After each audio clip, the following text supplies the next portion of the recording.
Mingus Marauder Football is on the air.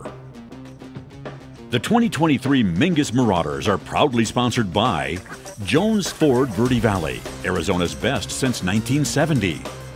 State Farm Insurance Agent Jennifer Griffin. Like a good neighbor, State Farm is there. Taylor Waste, service tailored to your needs. Rock Zoo Screen Printing, where clothing comes to rock. Longfellow Excavating, we dig your ideas. Northern Arizona Healthcare Orthopedic and Spine Institutes. Mingus Marauder Football is also brought to you by these fine businesses. Reese's Tire and Automotive Tire Pros. More miles for your money. Larry Green Chevrolet, the People Place. All Price Insurance. Call 634-2311 to get your quote. Gettles High Desert Mechanical, Heating, Cooling, and Plumbing. Don't settle, get Gettles. Tiffany Construction, a reputation for exceptional service and an unwavering commitment to quality. D-Best Plumbing, they believe in getting it right the first time. Sun Country Custom Woodworks, serving all of northern Arizona with commercial and residential custom cabinets. And Yavapai College, you can, we can, together. And now, here's the voice of your Mingus Marauders, Jackie Bessler.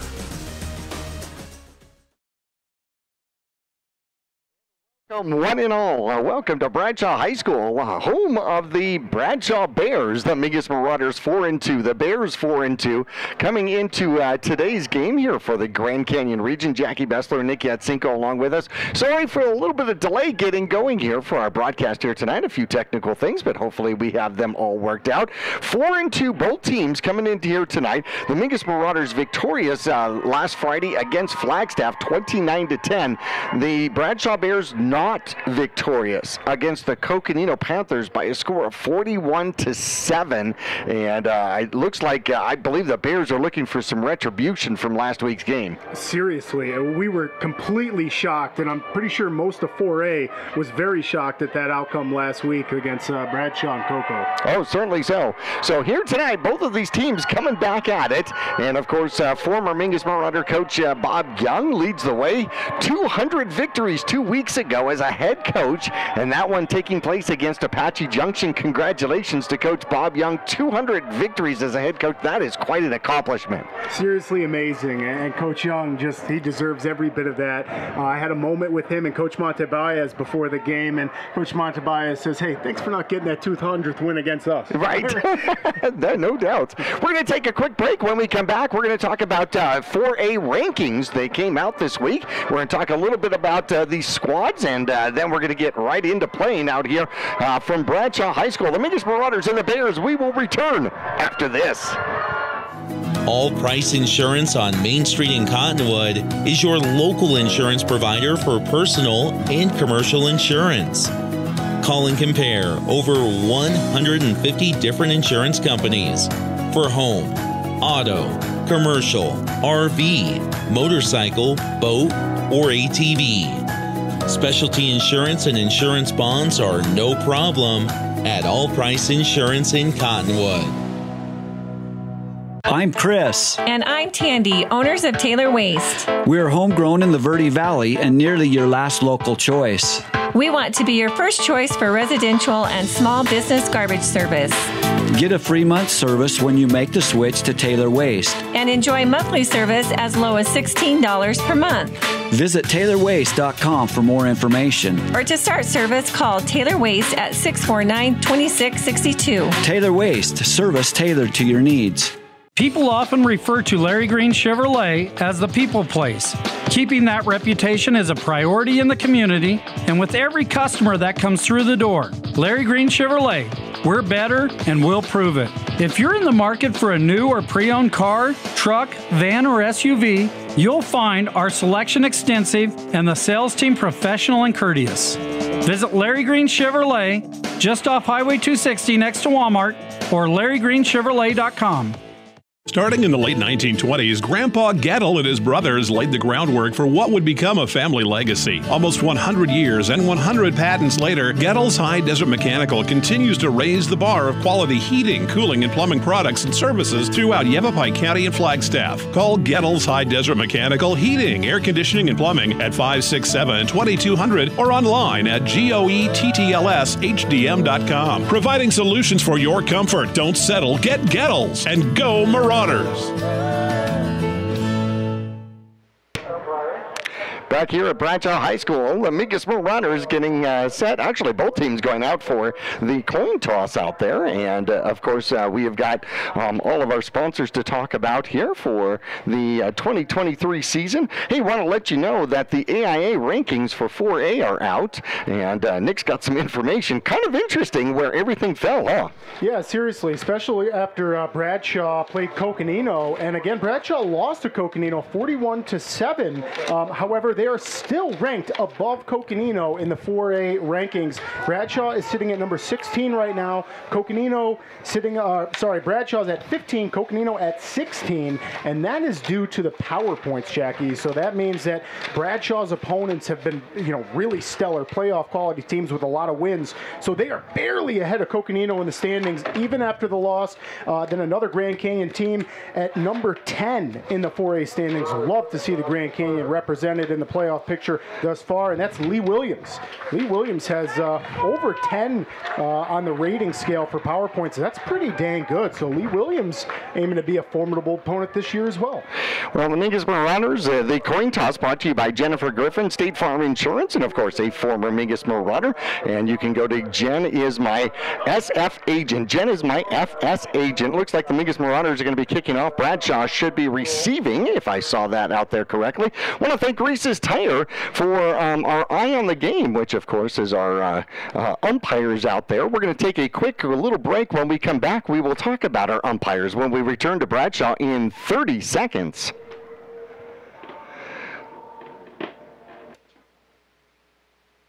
People often refer to Larry Green Chevrolet as the people place. Keeping that reputation is a priority in the community and with every customer that comes through the door. Larry Green Chevrolet, we're better and we'll prove it. If you're in the market for a new or pre-owned car, truck, van, or SUV, you'll find our selection extensive and the sales team professional and courteous. Visit Larry Green Chevrolet just off Highway 260 next to Walmart or LarryGreenChevrolet.com.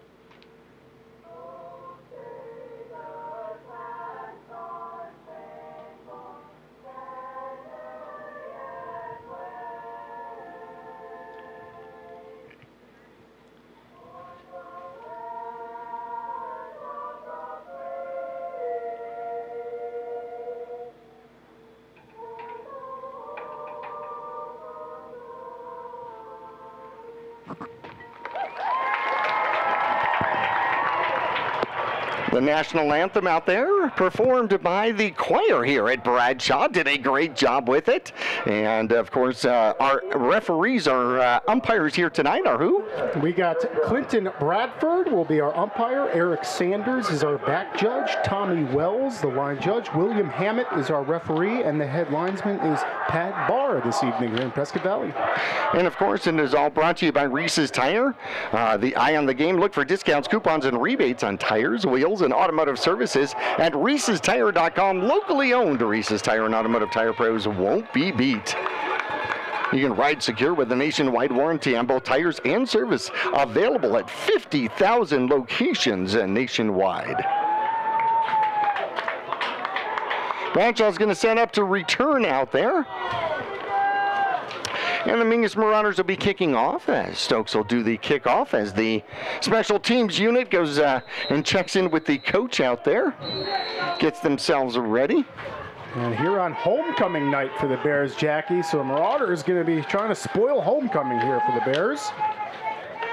Talked to Coach Young about that. He said they don't get any options to figure out who's going to be homecoming. That's done above his pay grade, he said. What a great answer. No doubt.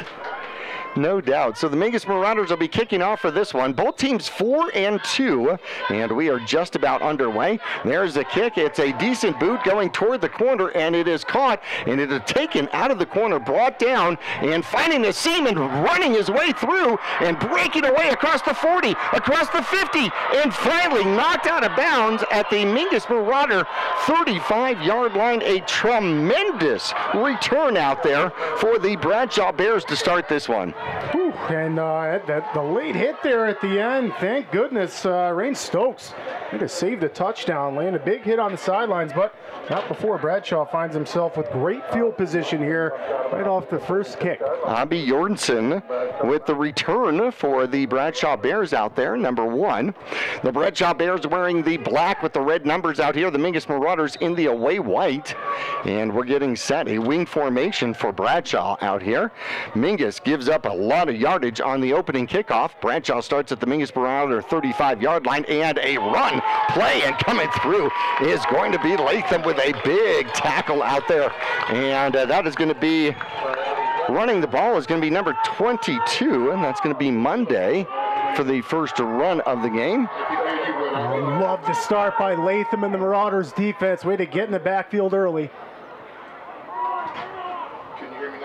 A tackle for loss, 2nd and 12, and a quick hitter up the middle. There goes Ricketts. Ricketts jumping on his back. It's going to be Calandra. Brings him down, but it's going to be close to first down. And actually, the spot's going to bring him to about the 28-yard line.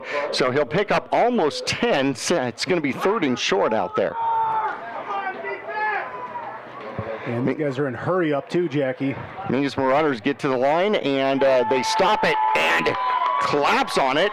Very little gain for Ricketts on that one, and it's going to bring up a 4th down, 4th and about 1 from the Mingus Marauder 26-yard line. Oh, what a great job by the defense to keep it short. And again, the Bears playing hurry up here, getting on the line, and expect to see another one of them trap plays. They're going to go for it. Could be a quarterback sneak just as well, and they are going to hand it off. No, the quarterback is going to keep it around the corner and then pitches it at the last second. Knocking him out of bounds is going to be Camacho, but a first down for the Bears as they do execute on the 4th and 1. Yeah, that's a smart play there by the Bears offense to go with the option outside, give the quarterback a little bit of options, and he pitched it out just enough to get the first. 8 yards on the run inside of the red zone for the Mingus Marauders are the Bears. First down from the 18-yard line. Pitch going to the far side. It's going to be Monday. Monday trying to race around the corner, and Camacho swings him down in a helicopter move. It's going to be close to a first down. Might be a first down all the way down to the 5-yard line. Yeah, and that's just great work by the Bears, able to get to the far side really quick. Monday's really fast, and he took a really sharp angle to get to the edge. Wing formation. Here come the Bears once again, man in motion, and they will hand it to the first back, and it is going to be powering his way through is going to be Ricketts, but he will be short of the end zone. That is going to bring up a 2nd and goal from the 1. And boy, it hasn't even been 2 minutes yet here, and the Bears are just marching on the ball. Just under 10 minutes left to go in the first quarter. 1st and goal. Quarterback going to keep it himself, and it looks like he is going to get in. Going to the right side of the center is Normandin, and he will get the yard and the touchdown. And just like that, an opening drive touchdown for the home Bears on their homecoming out here. Boy, and that's fast, huh, Jackie? I mean, the Bears waste absolutely no time. That's a hurry-up offense. Coming in for the extra point. Trying to make it 7-0. The kick is up. The kick is good. And 7-0 for the Bradshaw Bears out there. Kicking it through is going to be head number 17. 7-0. Kickoff coming up when we return to Mingus Union High School after this.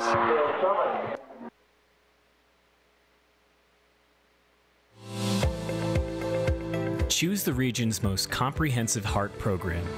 Choose care close to home. Choose world-class surgeons. Choose Northern Arizona Healthcare. Choose precision. Choose innovation. Choose robotic-assisted knee and hip replacement.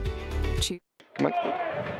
And back we are for kickoff here. Here come the Bears. They're going to kick it. Comes to the near side. It's going to be Brulin. Brulin will take it and then fumble it at about the 6. Pick it up. Looks for a way to go. Comes to the near sideline trying to follow Brooks and will find a little bit of room out across the 30-yard line. Decent field position. Not quite as good as the field position that the Bears had to start their drive. Yeah, and that's okay. Brulin with a little bit of a bobble of the ball there, able to just focus. Ball safety is number 1, so he's able to recover that and get to just looks like maybe past the 30 or right about the 30. They are going to mark it at the 31-yard line. That's where the Mingus Marauders are going to start. Senna is not with the team out here today. He is on vacation. And it looks like Wolowitz is going to be a receiver out there from the tight end position. There's the snap. Stokes runs to the far side, throws, and a catch made out there by Camacho. A great catch as the Mingus Marauders go to the air to start this one and pick up well over 30. And I love it. Nice job by the offensive line. Stokes had absolutely no one giving him pressure. Just took a few steps out to the long side of the field and plenty of time. Really nice ball, and Camacho comes up with a nice catch.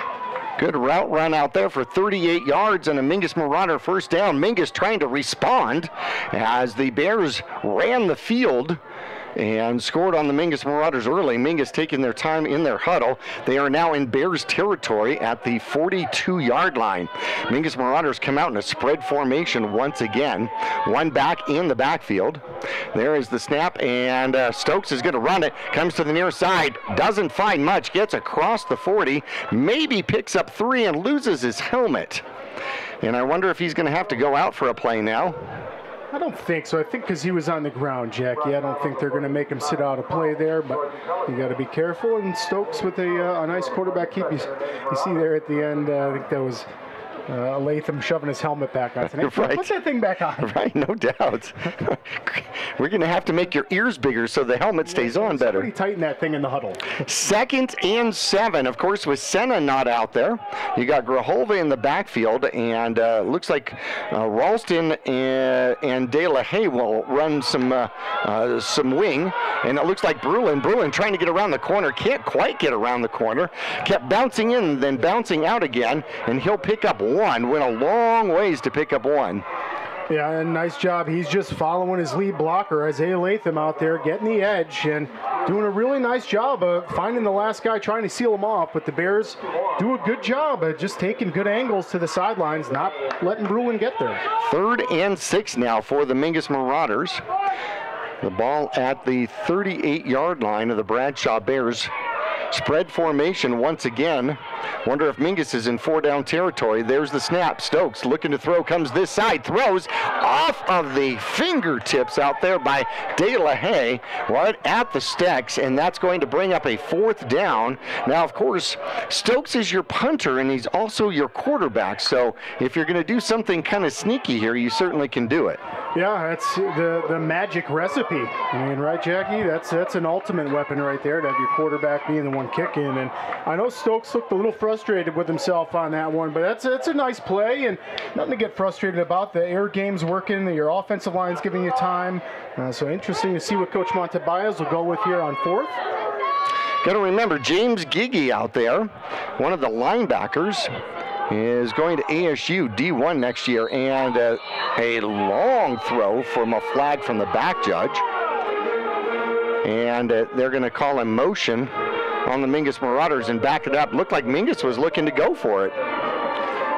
Yeah, and you really never know with how Mingus can get that little pooch kick off, like you said, Jackie. But, oh boy, now that the 4th down's backed up a little bit more, you'd imagine we'd be playing field position and kicking it, but we will see. It is 4th and 10, maybe even 4th and 10 and a half. The ball sits at the 42-yard line. See how Mingus lines up out here. Ralston comes off of the field. Mingus goes to a more tight formation. And they are going to pick up the ball and bring it back another yard. How about that? Now it's 11. So, yep, now 4th and 11. Mingus is set up. It could be a punt. And Mingus is moving all over the place, like they weren't quite lined up right, and they're going to back up Mingus once again for a false start, as everybody was set, and then there were offensive linemen that were backing up like they had lined up in the neutral position. I think we're just giving ourselves room to punt. Is that what we're trying to do? I think we're just giving ourselves room to punt. Well, the Bradshaw Bears think that we're going to punt. Choke comes off the field, which means that I think Cannon might be the long snapper out there. And there is the snap. There is the punt. It is high. It is deep. And it is going to go into the end zone. Stokes put a foot into it. That was one of his best punts of the year. Unfortunately, he hit the end zone with it. Yeah, it's not often you see a booming punt like that. And nice job, Stokes. He's got the arm and he's got the leg. So Mingus picked up 1 first down and then stalled out in Bradshaw Bear territory. The Bears will take over at their own 20, and they were playing hurry up and ran the ball, did not throw the ball once in their first drive. Yeah, that's something we see from Coach Young, right? That offense kind of knows and has some set plays. So if you're on defense right now, Marauders got to be aware of that, and they got to kind of expect that hustle and hurry up from Bradshaw again. Trying to see who comes out in the backfield out there. Ricketts is back out there, and they're going to hand it to the second back. That is going to be Monday. Monday winds his way through. The Mingus Marauder defense gets out to about the 25-yard line, gain of 5. The tackle looks like Leckington had a hand in there. Did you hear Hernandez in there? So nice job by the Marauders, all swarming to the ball. That's a big thing with the Marauders defense. Be fast and swarm that ball. 7:11 left to go here in the first quarter. For whatever reason, the clock is stopped. And it is going to be a penalty against the Mingus Marauders. That's why the clock is stopped. And they are going to mark off more yardage.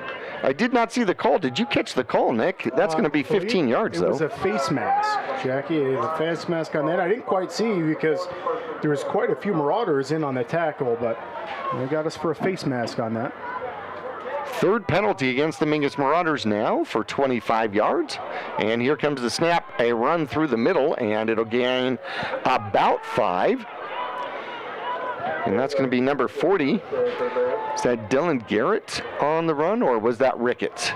And that's just another trap play too, Jack. And that trap play is going to be a big signature for Bradshaw, where you got somebody in motion, then you hand off to the guy running right up the middle. 2nd and 5, wing formation, man in motion. They hand it to the second back, tries to get to the outside, and a great open field tackle by Machado on Sean Hughes, the junior, but a flag was thrown, and we're going to see that one's in the backfield. That might be the first penalty against the Bradshaw Bears, maybe. We'll see. He was kind of in the middle of the play there, so I don't want to speculate too much on that one. Talking to the Mingus bench here. Looks like a spot foul. He's pointing to the flag. Yep. And that is going to be 10 yards. We're going to assume that that's probably a hold. Yeah, just a whole lot of it wasn't me's. Right. Well, somebody cleared the corner for the runner. 2nd and 15 now from the 35-yard line. 6:24 left to go first quarter. 7-0 movement, and that'll blow it dead. Back-to-back penalties. Marauders getting a few penalties, and now the Bears with a couple penalties. So maybe the homecoming jitters? So the Bradshaw Bears have 35 yards of offense. The Mingus Marauders have 40 yards of offense. The referees have 42 yards of offense. It's electric here. Spread formation from the Bears. There's the snap. And the quarterback looks to throw. Evades one man, does run, and he will run out of bounds close to the original line marker. Yep, nice job. Big Nick Choate out there, the big guy, forcing the quarterback to the sidelines, and his rest of the Marauder defense. He'll pick up 7 yards. It's an excellent job by the defense to use their angles and give Bradshaw 3rd and long here. Second run out there by the quarterback. That one goes for 7. The first one was also for, well, it was for 6 for the touchdown. 3rd and 13 now. Spread formation once again. Quarterback under center. Mingus shows blitz, backs back out of it. And there's a man in motion. Quarterback goes to the right, looks to throw, throws the ball low, and a flag comes out right where the ball had been thrown. I don't know if there was contact with the receiver or not. If so, that could be an automatic first down. Man, Jackie, I think it's going to be. You can see the replay here. Let's see if we can see it. And, boy, you know, Leckington got there. It looked like as soon as the ball got there. I mean, I don't know. Let's see what they come up with. They're talking about it, but I'm assuming they threw that flag and Leckington made contact with the receiver, but I mean, just from the blind eye here in the visiting stands, looked okay. It's going against the Mingus Marauders, and it will be an automatic first down. That's exactly what it was. That's really hurting the Marauders early on. So Bradshaw able to do a lot of damage in that first offensive series, and here on the second offensive series, they've had quite a few penalties to help them out. Certainly so. Well, they got themselves behind the sticks with penalties, the holding penalty and then the motion penalty, and then the 3rd and long, and Mingus gives up the first down on a defensive penalty. Spread formation once again. 3 receivers to the near side. There is the snap, and they are going to run it up the middle, and Ricketts breaks away, and then Mingus able to contain him and catch up with him, but after a 14-yard gain down to the Mingus Marauder 35-yard line. Yeah, boy, and Ricketts just has such good size, Jackie. That's really tough. You see your replay there. It takes a few Marauders to get on top of him and take him down. Ricketts is a big boy, and then once he gets, once the senior gets some momentum going, it makes it even more difficult. The best way to stop Ricketts is actually in the backfield before he gets that momentum going. 1st and 10 from the Mingus Marauder 35-yard line. Bradshaw leading 7-0 here at homecoming. There's the snap. Handoff will go to the right-hand side, finding a way, getting to the sideline, and then pushed out of bounds out there by Felix. And close to a first down. In fact, it is a first down down to about the 21-yard line.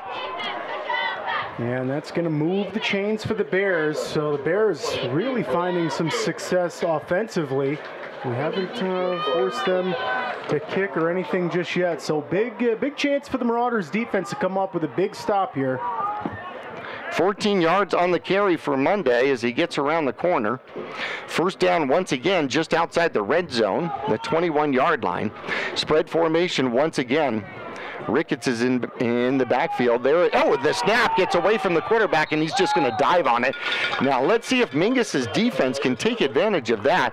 The ball goes all the way back to the 33-yard line. So a 12-yard loss.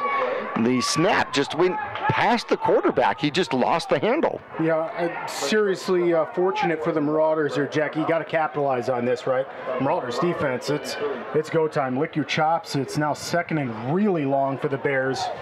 Scoreboard says 2nd and 21. 4:25 left to go in the first quarter. 7-0 Bears. There's the snap. Quarterback looks to throw. Has some time. Steps back. Throws the ball. Mingus will contain it, and it'll get close to the original line of scrimmage. Down to about the 23-yard line. 24-yard line. And that'll bring up 2nd and 13. So an 8-yard pass out there. Yeah, nice hit by Bruland at the end. That's a great job. Way to lower your shoulders and lay a nice hit. And it looks like we may have a timeout. Bruland coming off the field limping a little bit. And we do have a timeout on the field. We're going to take a quick break. We'll be back here to Bradshaw High School in 30 seconds. When you're looking for a plumber, no matter the job, call D-Best Plumbing. From energy-saving tankless water systems to whatever remodel project you have in mind, from the simple to the exotic, D-Best Plumbing prides themselves on quality workmanship and efficiency. For honest and fair prices and plumbing problems done right the first time, call D-Best Plumbing at 928-567-8755 or find them online at d-bestplumbing.com. And back we are here at Bradshaw High School. 3rd and 13 now. Spread formation for the Bears.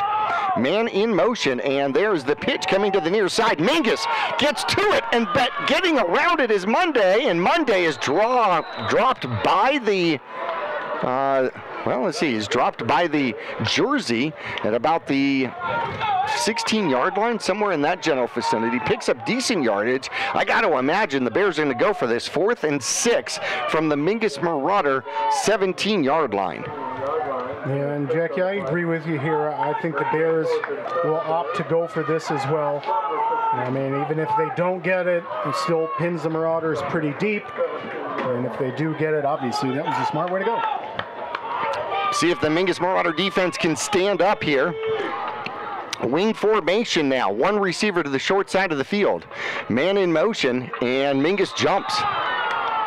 Oof, that's going to hurt. That's going to make it a 4th and really short. That's going to be encroachment against the Mingus Marauders. Penalties are not your friends. 45 penalties against the Mingus Marauders, 5 of them. And that brings up 4th and 1, and that makes it so much more manageable, especially when you've got the size in the backfield that you have with the Ricketts. Yeah, you're right about that, Jackie. That should make it's going to be a really tough defensive stand for the Marauders, but you see the big guys down there lining up. Same formation once again. 2 men in the backfield. There is the snap. They hand it to the first man. Mingus hits him, but he just is able to keep his legs still going, and Mingus still trying to get him stopped. And running all the way down near the goal line, down to the 2-yard line, is Ricketts. So Ricketts goes from the 11 to the 2 just by keeping his legs going, and there was like 6 Mingus Marauders trying to tackle him. Yeah, that looked like a rugby scrum, Jackie, and you bet Ricketts gets up and he's fired up. That Bear offensive line's real fired up after moving the pile back. So 1st and goal from the Mingus Marauder 2. Mingus is got their back up against the end zone here. There's the snap, and the first man through is going to be Ricketts, and Ricketts is going to score. He'll pick up the 2-yard touchdown, making it 13-7 or 13-0 rather, over the Mingus Marauders. Yeah, and that's going to be Bradshaw's bread and butter, right? We're going to see maybe a little bit of that option. We saw some option early on, but they're going to run that man in motion and then those quick traps. That's going to be the bread and butter tonight for the Bears. 1:49 left to go in the first quarter. Head comes in for his 2nd extra point attempt. The kick is up. The kick is good. 14-0. Mingus will get the ball back when we return to Bradshaw High School after this. People often refer to Larry Green Chevrolet as the people place. Keeping that reputation is a priority in the community, and with every customer that comes through the door. Larry Green Chevrolet, we're better and we'll prove it. If you're in the market for a new or pre-owned car, truck, van, or SUV, you'll find our selection extensive and the sales team professional and courteous.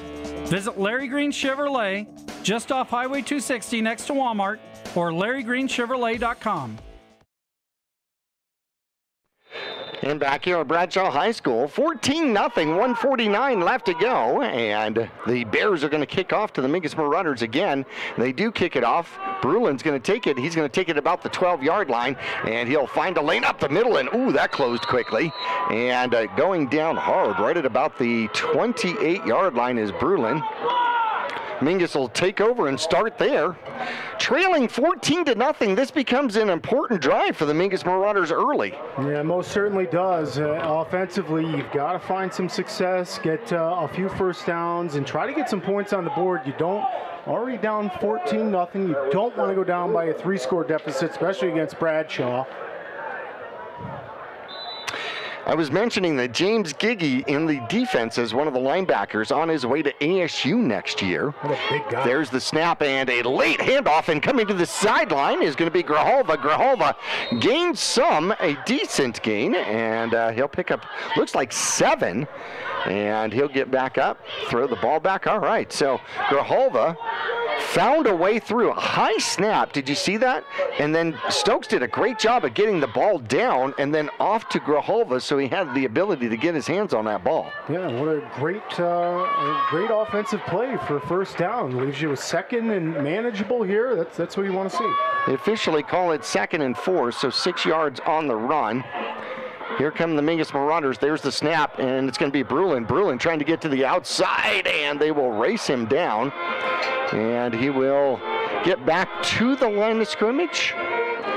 Maybe he will lose about a half a yard. It looks like they're going to mark him in the backfield, like you said, Jackie, just a little bit. And boy, the Bears do just such a good job of using their angles and not letting the Marauders catch the edge. Well, the Bears certainly have some speed. A young team. This Bears team is fairly young. A lot of young players starting on this squad. The Mingus Marauders taking their time in the huddle. 3rd and 5 now from the Mingus Marauder 33-yard line, and Mingus is going to take a timeout with it. And so with that timeout, we're going to take a break along with them. We'll return 14-0 Bradshaw on top. 3rd down and 5 for the Mingus Marauders when we come back. 30 years, Roxu screen printers have provided Northern Arizona with clean, crisp, quality screen printing. They work with you to make the right choices in creating the right artwork and message to put forth your best image. Choose from brand name products and even fashion-forward designs, including caps, tees, sweatshirts, polos, and jackets. Make Roxu your choice for work and sports uniforms, workwear, resort wear, and more. Find out more at rokzootees.com. Roxu screen printers in Cottonwood, where clothing comes to rock. And back here at Bradshaw High School, hey, I need to apologize. We're having some live stream difficulties. Apparently the live stream is not on, and hopefully Kyle can get that corrected so that we can get our live stream going out here tonight. 3rd and 5, the Mingus Marauders in shotgun, spread formation. And there's the snap, low snap. Quarterback picks it up, looks to throw, throws, comes to the near side, and contact, and De La Haye couldn't get himself turned around, and it's going to be 4th and 5 now.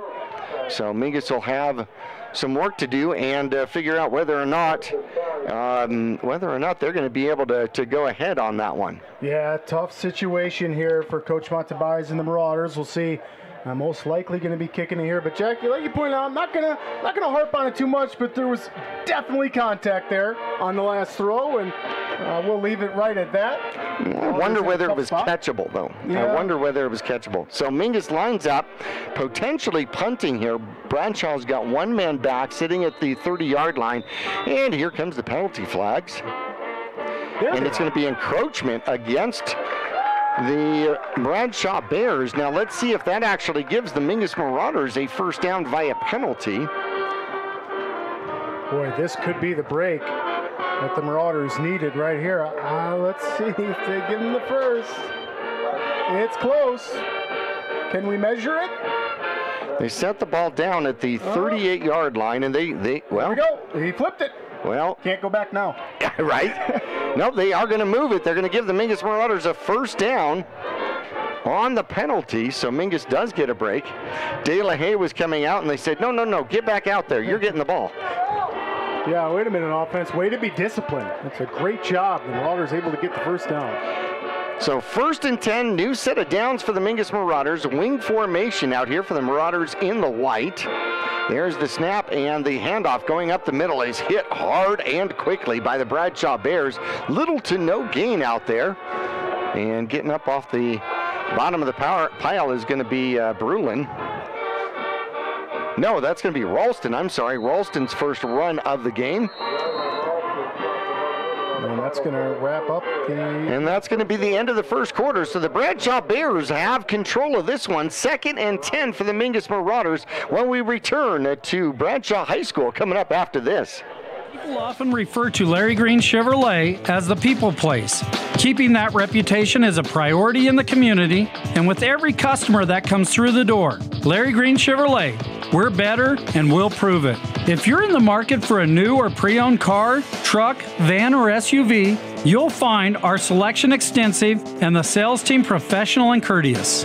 Visit Larry Green Chevrolet just off Highway 260 next to Walmart or LarryGreenChevrolet.com. All Price Insurance on Main Street in Cottonwood is your local insurance provider for personal and commercial insurance.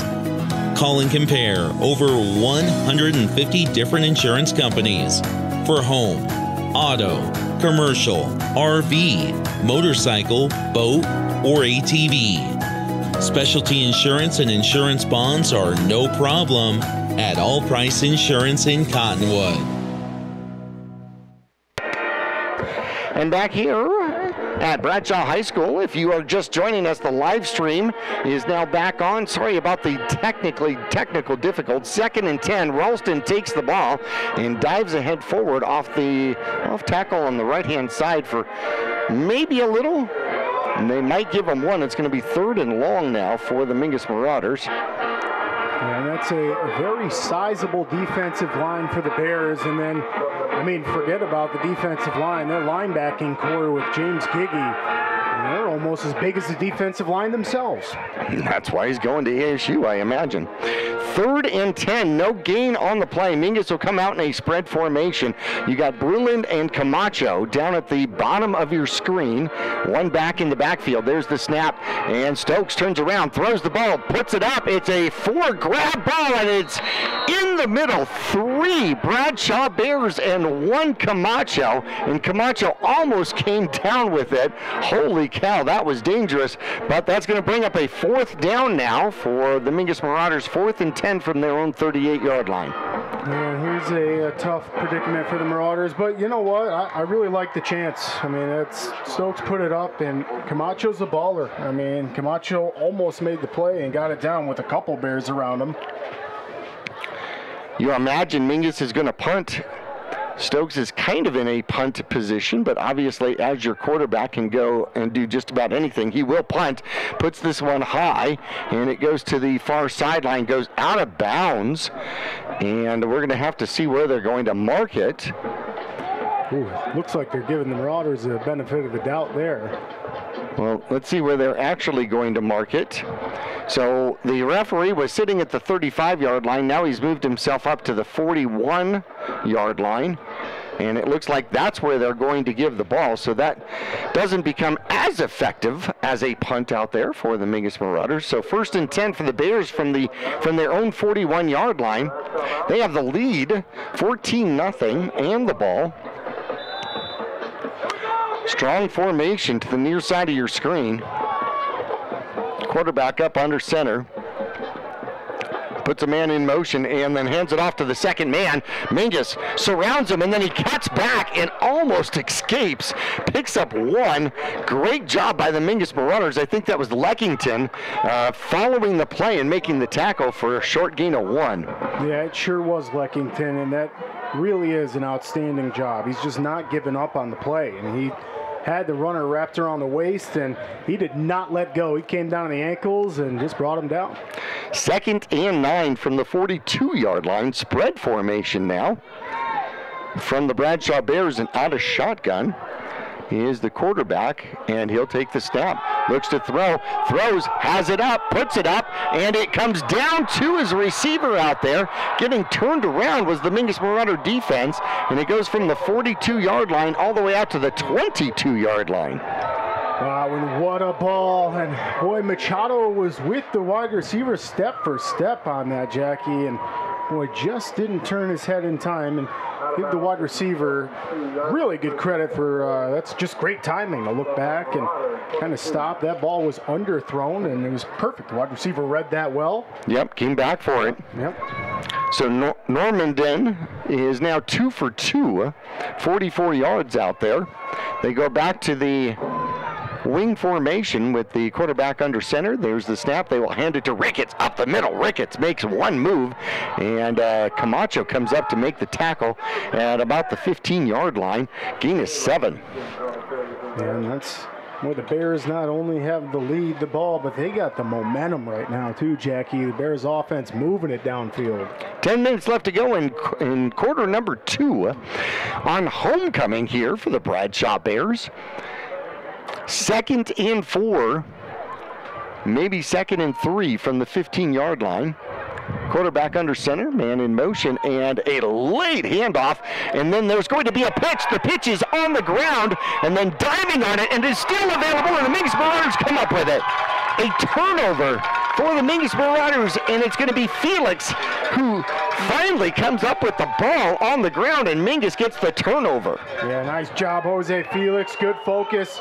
Way to follow the play there, and do a nice job just scrambling, jumping on that ball. So Jackson couldn't find the handle out there on the late pitch. And that's just what the Marauders needed right there.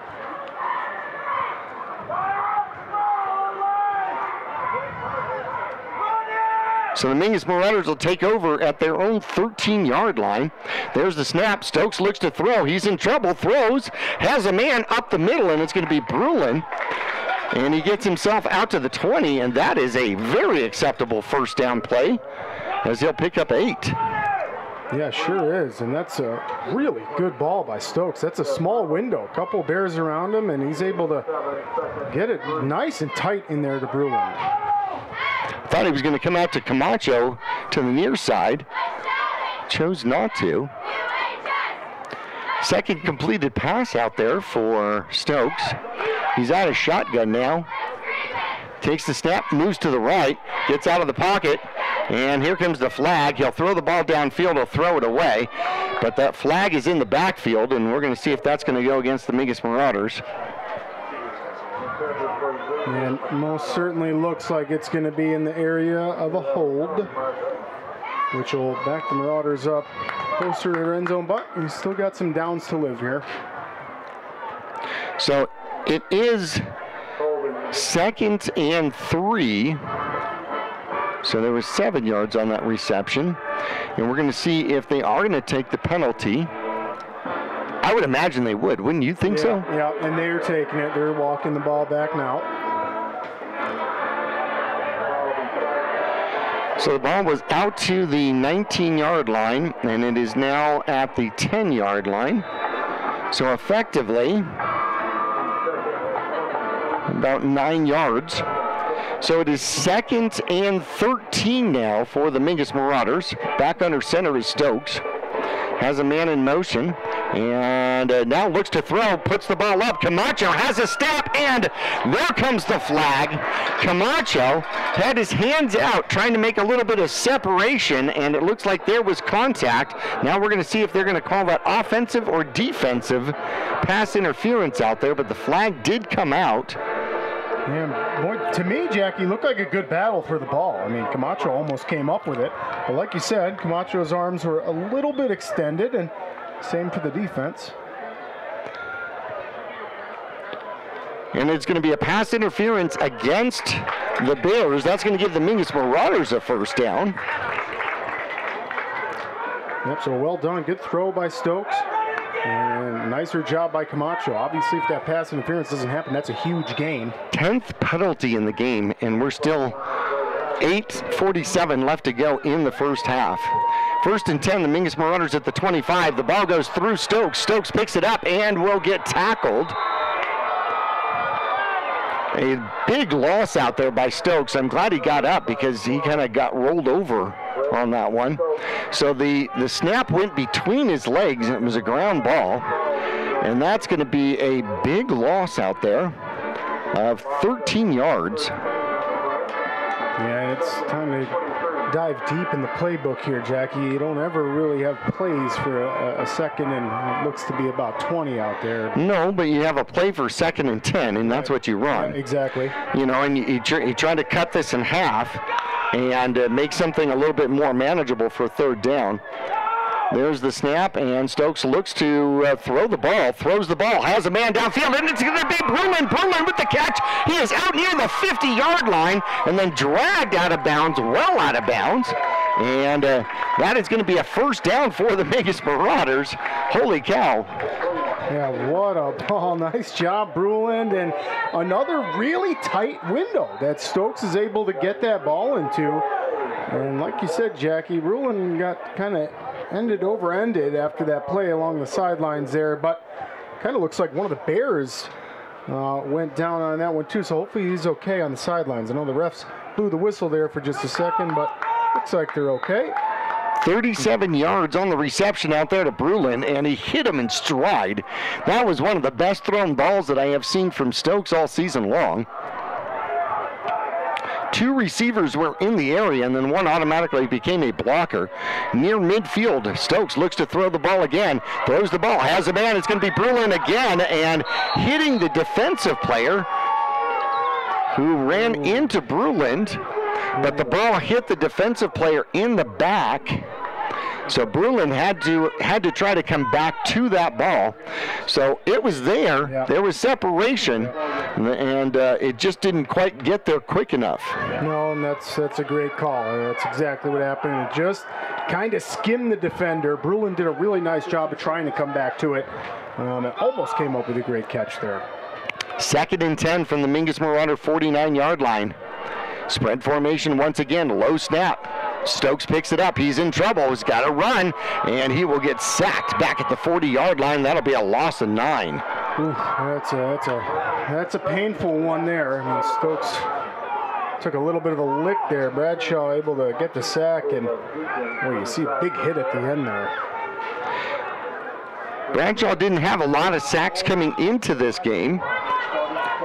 So Mingus actually had a lot more sacks in this game. In fact, Calandra and Bowers combined had more sacks than the Bradshaw Bears have this season, but that becomes a big one. It becomes an 8-yard sack out there against the Mingus Marauders, puts the ball at the 41-yard line. 3rd and long for the Mingus Marauders. Stokes comes to the near side. He's going to run, and he will cut to the outside, get past the 50, and now you wonder, that'll bring up like 4th and 7 to see whether or not the Mingus Marauders are going to try to go for that. 6, 7 seconds. Yeah, and with, the last few offensive plays, Jackie, I'd say it's manageable. I mean, the Marauders' offense has been on point the last few plays, so curious to see Coach Montebias will go with here.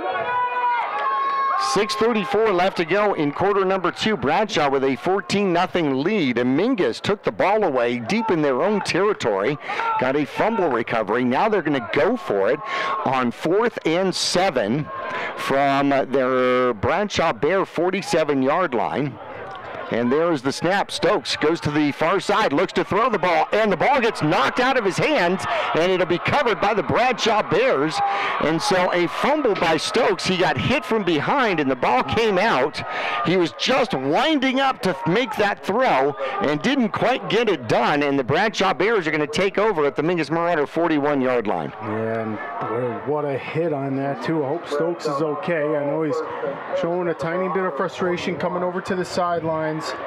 But that was a great defensive play by the Bears, and that was the far end of the defensive line just using their speed. I mean, Stokes had just a couple seconds to try to find somebody open. The coverage was there for the Bears, and it was a turnover. That was an interesting formation for the Mingus Marauders. That was super strong to one side, by the way. Here comes Ricketts. Ricketts up the middle, bounces off Mingus Marauders, and then finally hits the ground at the Mingus Marauder 35-yard line, a gain of 6. Yeah, boy, and Ricketts with that big body, that's a tough one to bring down. You got to hit Ricketts really low. You see a couple Marauders in there trying to lay a big hit on him, and you got to be careful. That'll knock the wind out of you. 2nd and 4 from the 35-yard line. One receiver to the near side. Quarterback up under center, puts a man in motion. They will hand it to the motion man, trying to weave his way through. Mingus covers it pretty well. He picks up a little and will fall forward for maybe 2. And that's going to be Jackson on the carry. So 22 and 25 out there running the ball. That gets really confusing. Yeah, not to say, when they put somebody in motion, the Bears are doing a really good job of being a little bit deceitful at that line of scrimmage. You mean they lie? They're tricking my eyes. 3rd and 2 from the Mingus Marauder 32-yard line. Bradshaw has gone for it on 4th down. They have not punted in this game. Wing formation. Quarterback barks out the commands, puts a man in motion, and there's the snap. It's going to be Ricketts. Ricketts stumbles, bumbles forward, and it's going to be close. They're going to mark him at the 31-yard line. Let's see if that's enough to move the chains. And they do say yes, that's going to be enough to move the chains. He needed 2, got 2. Yeah, and a dangerous offensive series here the Bears are having. Not only are they able to get a couple first downs here, Jackie, but they're just continuously eating the clock. You're approaching 4 minutes and 35 seconds until halftime. At the Mingus Marauder 31-yard line, Bradshaw with the ball and the lead. 2 receivers to the near side. Man in motion now, and they will hand it to Ricketts. Ricketts up the middle and will get tripped up. No, he's still on his feet and finally taken down. Bounces off a couple of would-be tacklers down to the 22-yard line. Give him 8 or 9 on the first down carry. Yeah, and just another nice job by Bradshaw. Line of scrimmage, getting upfield, getting some blocks, and Marauders got to use those angles a little bit more, and we're seeing that Bradshaw offensive line just give the Marauders a little bit of a pushback here. Second and short, just outside the red zone. Back to a wing formation, man in motion, and they do give it to him, going to the outside and then cutting back up underneath, running over people and down close to the 10-yard line, a first down and more. And that's going to be another 10 yards on the carry. Yeah, boy, those offensive plays like that where you get 7 and 8 yards, it's really depleting for a defense. I mean, it's tiring. You're trying to fight off blocks, and Bradshaw just doesn't really need to go to the air right now. Line of scrimmage is the 13-yard line for the Mingus Marauders. Couple of backs in the backfield. One in motion, and they hand it to Ricketts. Ricketts in the middle, and jumping on his back is Bowers. And bringing him down, looks like Latham helped in on the tackle, and it's going to be still, when he falls forward, he's so big, when he falls forward, he still picks up 4 yards. Yeah, exactly. That's the benefit of having some height in your running backs. 2nd and 6. The ball inside the Mingus Marauder 10-yard line. 2:50 left to go in quarter number 2. And there's lots of motion. They hand it to the man, sweeping to the outside, cuts back toward the end zone, and I see a sign from the far side for the touchdown. Yep, I do as well. Looks like that last-ditch effort there, just a jump or a dive in the end zone is going to get it done for the Bears and add to the score. That's going to be Monday with the score, a 9-yard sweeper out there for the touchdown.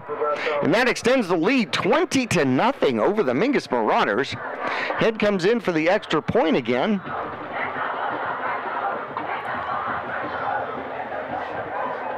Looking for the snap, waiting for the snap. There it is, it's down. Mingus doesn't get around the corner quite quick enough, and the kick is up and good. 2:42 left to go, and the Bradshaw Bears will be kicking off to the Mingus Marauders. However, 21-0 the score. We're back after this.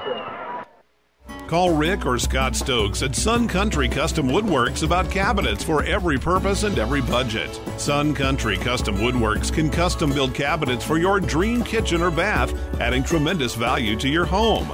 Organize the garage and store stuff right with a call to Sun Country. And ask about money-saving options, including modular cabinet choices. You know, your cabinets may not be from this century. For ideas, start at suncountrywoodworks.com. Back here, ready for kickoff. The Mingus Marauders looking for their fourth kick return of the first half. Actually, third. No, Mingus kicked off to start this game, so they'll get the ball first in the second half. There's the kick. It comes down. Looks like it's going to go Brulin's way. He'll pick it up at about the 8-yard line, and he'll try the near side, bounce to the outside, and then get tackled right at about the 20. Good coverage out there by the Bears. And Mingus will have a long field and 2:36 left to go. And I'm trying to see if Mingus has any timeouts left. Mingus has used timeouts here in the first quarter, or in the first half. I know they've called 2. They might have 1 timeout left here for the final drive here in the first half. Yeah, pretty crucial. Just 2 minutes and 36 seconds left too, Jackie. Well, one of the things that you got to do is you got to be efficient, but at the same time you got to make sure that you don't give the ball back to the Bears with any time left. Out of shotgun, here comes Stokes. Stokes steps back, looks to throw, has to come to the near side, has some running room, gets to the outside, past the original line of scrimmage. That's going to keep the clock rolling as he'll get a little bit of help up and a gain of about 1. And that's tough. It's pretty much time for that 2-minute drill. Mingus taking their time here. 2:09 left to go. Mingus will huddle back up. Obviously hoping not to give the ball back to the Bears with any time. They're going to come out in a spread formation once again. Looks like they're in man coverage. The ball is on the ground. Stokes picks it up, throws it to the far side for De La Haye. And another snap that is low. And he has to go and get it somewhere around his shins. and is able to pick it up. At least it didn't go by him into the end zone, because that could be bad. That stops the clock, though, with 1:48 left to go here in quarter number 2. Yeah, and pretty wise by Stokes there just to throw it out. De La Haye was almost in that vicinity there, so Stokes just does the smart play, toss it out. They had pressure coming back there, too. And sure did. You know, you pick up that ball and then you panic. Spread formation once again, 3rd and 9 from their own 21-yard line. Stokes steps back and avoids the rush, throws it to the near side, and going up for it is going to be Camacho. He was determined he was going to throw it to Camacho at the marker there at the 30-yard line, and it falls out of bounds. So 1:42 left to go, and the Mingus Marauders now with a 4th and 9 from their own 21-yard line, and could give Coach Young and the Bradshaw Bears the ball back with good field position and time left. And if Stokes can get off a great punt here. Stokes looking to punt. One man back, and it is partially blocked, and it's going to take a hop, and it will get picked up and covered at the 40-yard line. So that is where the Bradshaw Bears are going to take over. As the punt returner decides to just go ahead and cover it at the 40-yard line. That was kind of dangerous. I would have stayed away from that one altogether. Yeah, usually you're yelling fire trying to get away from that ball, but he thought maybe he had a chance to pick it up, but Marauders good on the coverage there. So a partially blocked punt puts the Bradshaw Bears in really good field position with 1:35 left to go, and I believe the Bears still have at least 1, maybe 2 timeouts left. So here we go, a 21-point lead, and the Bears with the ball. Man in motion, and there's going to be a deep pitch, and it's going to be a throw play down the field, and it's going to fall in no man's land. Man, Camacho was the closest person to that one. He threw that. I'm not sure where he threw that. That was, if you're batting a baseball, that's a perfect hit. Nobody was even in the vicinity out there. Not even the Marauders. There's a couple guys playing zone, and that just kind of died on him. I like the trickery there by Coach Bob Young and the Bradshaw Bears, but does not work. So I'm not sure if that was Caden Martinez with the attempt throwing that downfield. He has some attempts during the season. So 1:29 now left to go, 2nd and 10. There's the snap. They're going to hand it to the second back, and it's going to be a counter play. And Mingus able to get a good open field tackle out there by Moody. Moody stepping in for Senna, who is not with the squad out here. And it looks like Bradshaw's trying to get into a hurry-up offense. The ball at the 35-yard line. And the clock still ticking, 1:05 left to go. It's that next man up mentality, Jackie, and that's a good job by Moody, filling the shoes. 2nd and 5, 54 seconds left to go. Quarterback out of shotgun, steps back, looks to throw, puts the ball up. They're going to Giggy. They go to James Giggy downfield, and it's broken up.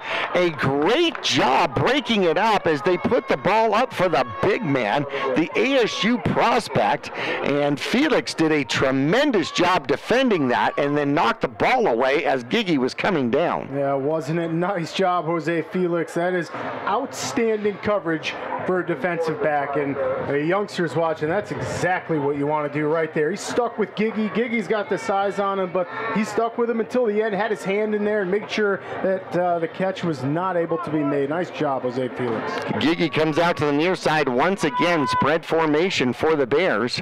There's the snap. Quarterback steps back, looks to throw. They're going to throw again. This time they go to Moody, and Monday is into the end zone for the touchdown. He got behind the Mingus Marauder defense for a 35-yard touchdown pass. And there is the flag. Probably going to be a late hit, maybe. We saw the flag get thrown well after the touchdown. So we'll see. And like you see on your replay there on VVTV, just wide open. I mean, a little bit of broken coverage there by the Marauders. And head coach Bob Young and the Bradshaw Bears are going to capitalize on that.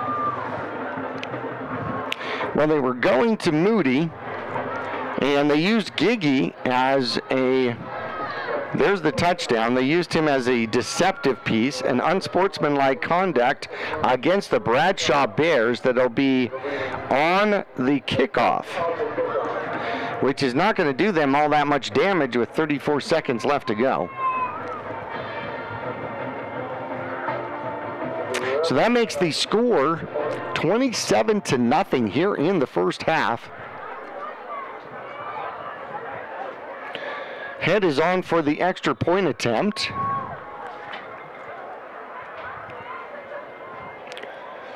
There's the snap, and the hold is down. The kick is up. The kick is good, 28-0. We will come back to Bradshaw High School for the final 34 seconds of the first half when we return after this. Yavapai College has many degree and certificate programs to get you on track to a rewarding, well-paying career in a variety of industries such as healthcare, manufacturing, construction, elementary education, and art. Fall semester starts on August 15th, so there's still time to register. Visit us online today at yc.edu/admission to connect with your future career. Head added the extra point to make it 28-0 here, and Mingus looking to get the ball back for the final 34 ticks of half number one. And now they're going to mark off the unsportsmanlike conduct and bring the ball back to the 25-yard line for kickoff. So this is where the special teams needs to kick in for the Mingus Marauders. So do you set up, especially with the 15-yard penalty, do you try to get the run back for the touchdown? Is that what you go for at this point? Yeah, I mean, you don't have many options. So, yeah, that's a good plan, Jackie. They're going to kick the ball on the ground. It'll go off a Mingus Marauder, picked up at about the 40-yard line and trying to weave his way through across the 50 and then down into Bradshaw territory at about the 49-yard line.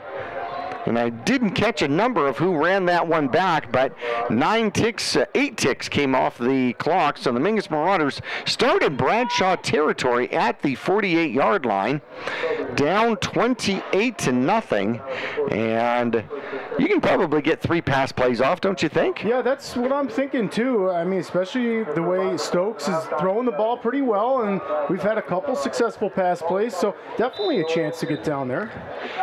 Cover 2 and probably a prevent defense is what we're going to see from the Bradshaw Bears. Stokes takes the snap, goes to the right, throws, has a man, and he needs to get out of bounds, and he doesn't get out of bounds. Crosses the 40, and the clock continues to roll, and Mingus is going to have to call a timeout on that one.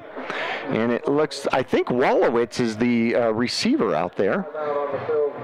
And there is going to be a timeout. We're going to leave it here for the final 14 seconds here. 8 yards on the reception.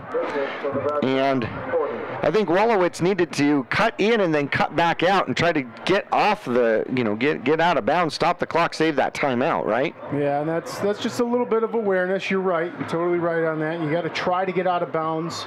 For you wide receivers, that's a play where you much rather get out of bounds and save a few precious seconds on the clock rather than to, lower your shoulder and try to get an extra yard. You want to save that time on the clock. So fortunately for the Marauders, we had a timeout that we were able to call. But with 17 seconds left to go here from the 40-yard line, the question is whether or not you need to pretty much heave it to the end zone.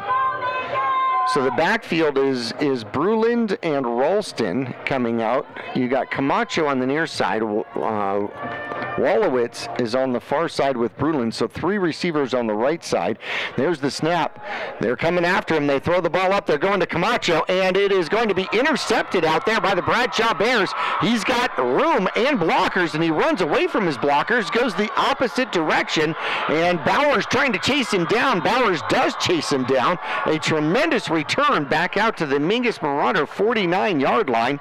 So a tremendous return. However, time runs out, and that is how the half is going to come to a close on an interception out there, trying to throw it to Camacho, and then Camacho did not catch it, and then he tried to jar the ball loose of the man who did intercept it and was unable to do so, and then set up a rather exciting return attempt for the final play here of half number 1. All right, we're going to get into the halftime show coming up here when we return to Bradshaw High School, coming up after this.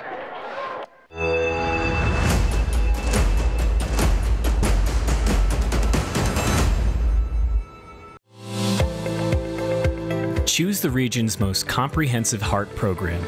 Choose care close to home. Choose world-class surgeons. Choose Northern Arizona Healthcare. Choose precision. Choose innovation. Choose robotic-assisted knee and hip replacement. Choose Northern Arizona Healthcare. For 30 years, Roxu screen printers have provided Northern Arizona with clean, crisp, quality screen printing. They work with you to make the right choices in creating the right artwork and message to put forth your best image. Choose from brand name products and even fashion-forward designs, including caps, tees, sweatshirts, polos, and jackets. Make Roxu your choice for work and sports uniforms, workwear, resort wear, and more. Find out more at rokzootees.com. Roxu screen printers in Cottonwood, where clothing comes to rock. All Price Insurance on Main Street in Cottonwood is your local insurance provider for personal and commercial insurance. Call and compare over 150 different insurance companies for home, auto, commercial, RV, motorcycle, boat, or ATV. Specialty insurance and insurance bonds are no problem at All Price Insurance in Cottonwood.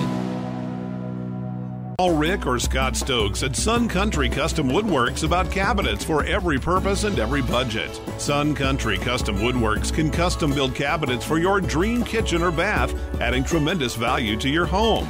Organize the garage and store stuff right with a call to Sun Country. And ask about money-saving options, including modular cabinet choices. You know, your cabinets may not be from this century. For ideas, start at suncountrywoodworks.com.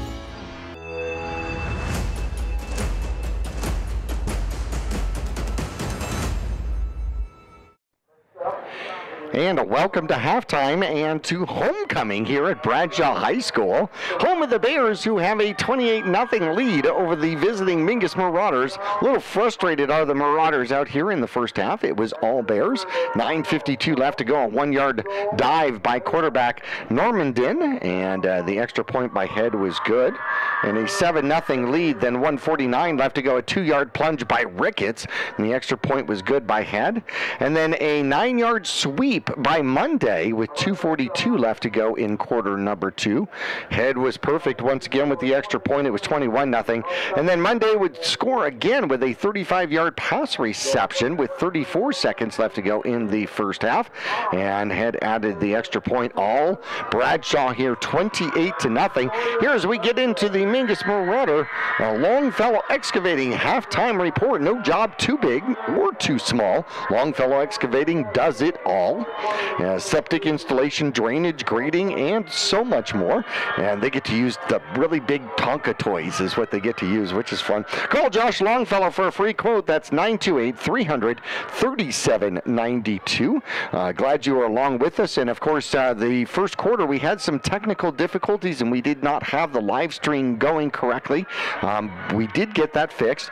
And then coming up on, I believe, Sunday at an absolute latest, we will have the full game reset on YouTube so that you can go back and view the entire game and see the parts that you missed here. Although it was 2 Bradshaw scores. There wasn't a Mingus Marauder score there. Right. Not much. You didn't miss anything. We still got to get the scoring done, so that's going to come for us in the second half. Well, the Bradshaw Bears certainly taking care of business. It started with the long run back to the Mingus Marauder 35-yard line, and they were able to score on their first drive. Mingus has had had some penalties here, 55 yards of penalties here in the first half. That has definitely not been good for the Marauders. And the referees have been active. They've been throwing a lot of flags, both teams included. Yeah, and Bradshaw, what's unfortunate for the Marauders was that Bradshaw's second offensive series, Marauders were playing them really well and getting a stop, and then a penalty was the cause that kept Bradshaw's drive alive. But on the flip side, like you said, Jackie, was another flag that went against the Marauders, that just the other way around. So like you said, the flags have been active tonight. We're going to take a break. When we come back, we're going to go through some individual stats as the Bradshaw Mountain Bear band is out on the field out here and is going to entertain the homecoming crowd. You can see the fans across the way. Good following here for the Bears here on homecoming, which is fantastic. We're going to take a break. We'll come and go through individual stats, and then we're going to go back to the PowerPoint and the rankings for these squads and for all of 4A when we come back to Bradshaw High School after this. All Price Insurance on Main Street in Cottonwood is your local insurance provider for personal and commercial insurance. Call and compare over 150 different insurance companies for home, auto, commercial, RV, motorcycle, boat, or ATV. Specialty insurance and insurance bonds are no problem at All Price Insurance in Cottonwood. When you're looking for a plumber, no matter the job, call D-Best Plumbing. From energy-saving tankless water systems to whatever remodel project you have in mind, from the simple to the exotic, D-Best Plumbing prides themselves on quality workmanship and efficiency. For honest and fair prices and plumbing problems done right the first time, call D-Best Plumbing at 928-567-8755 or find them online at d-bestplumbing.com. The right vehicles, the right people, the right price. Make Jones Ford of Verde Valley the right place to buy. Choose from our new in-stock Ford selection or custom order just the way you want it. Buy pre-owned with peace of mind with Jones Ford's lifetime powertrain warranty at no extra cost. Plus, drive a little, save a lot. Jones Ford is your tax advantage destination. So for the right vehicles at the right price, make the right choice. Jones Ford Verde Valley, family owned and operated for over half a century. Just off I-17 in Camp Verde. Yavapai College has many degree and certificate programs to get you on track to a rewarding, well-paying career in a variety of industries such as healthcare, manufacturing, construction, elementary education, and art. Fall semester starts on August 15th, so there's still time to register. Visit us online today at yc.edu/admission to connect with your future career.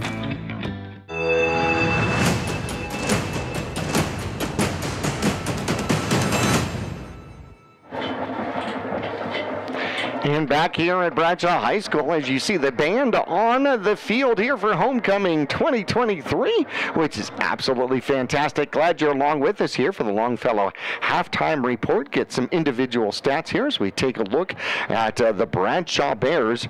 Well, let's see. Normandin is 3 for 4, 79 yards and a touchdown. Extremely efficient. That's not bad at all. 139 yards on the ground for Ricketts on 139 yards on the ground total, 73 for Ricketts as he's got 12 carries. Monday has 10 carries for another 70 yards. So between the two of them, they're picking up most of the ground game for the Bradshaw Bears. Stokes is 4 for 10.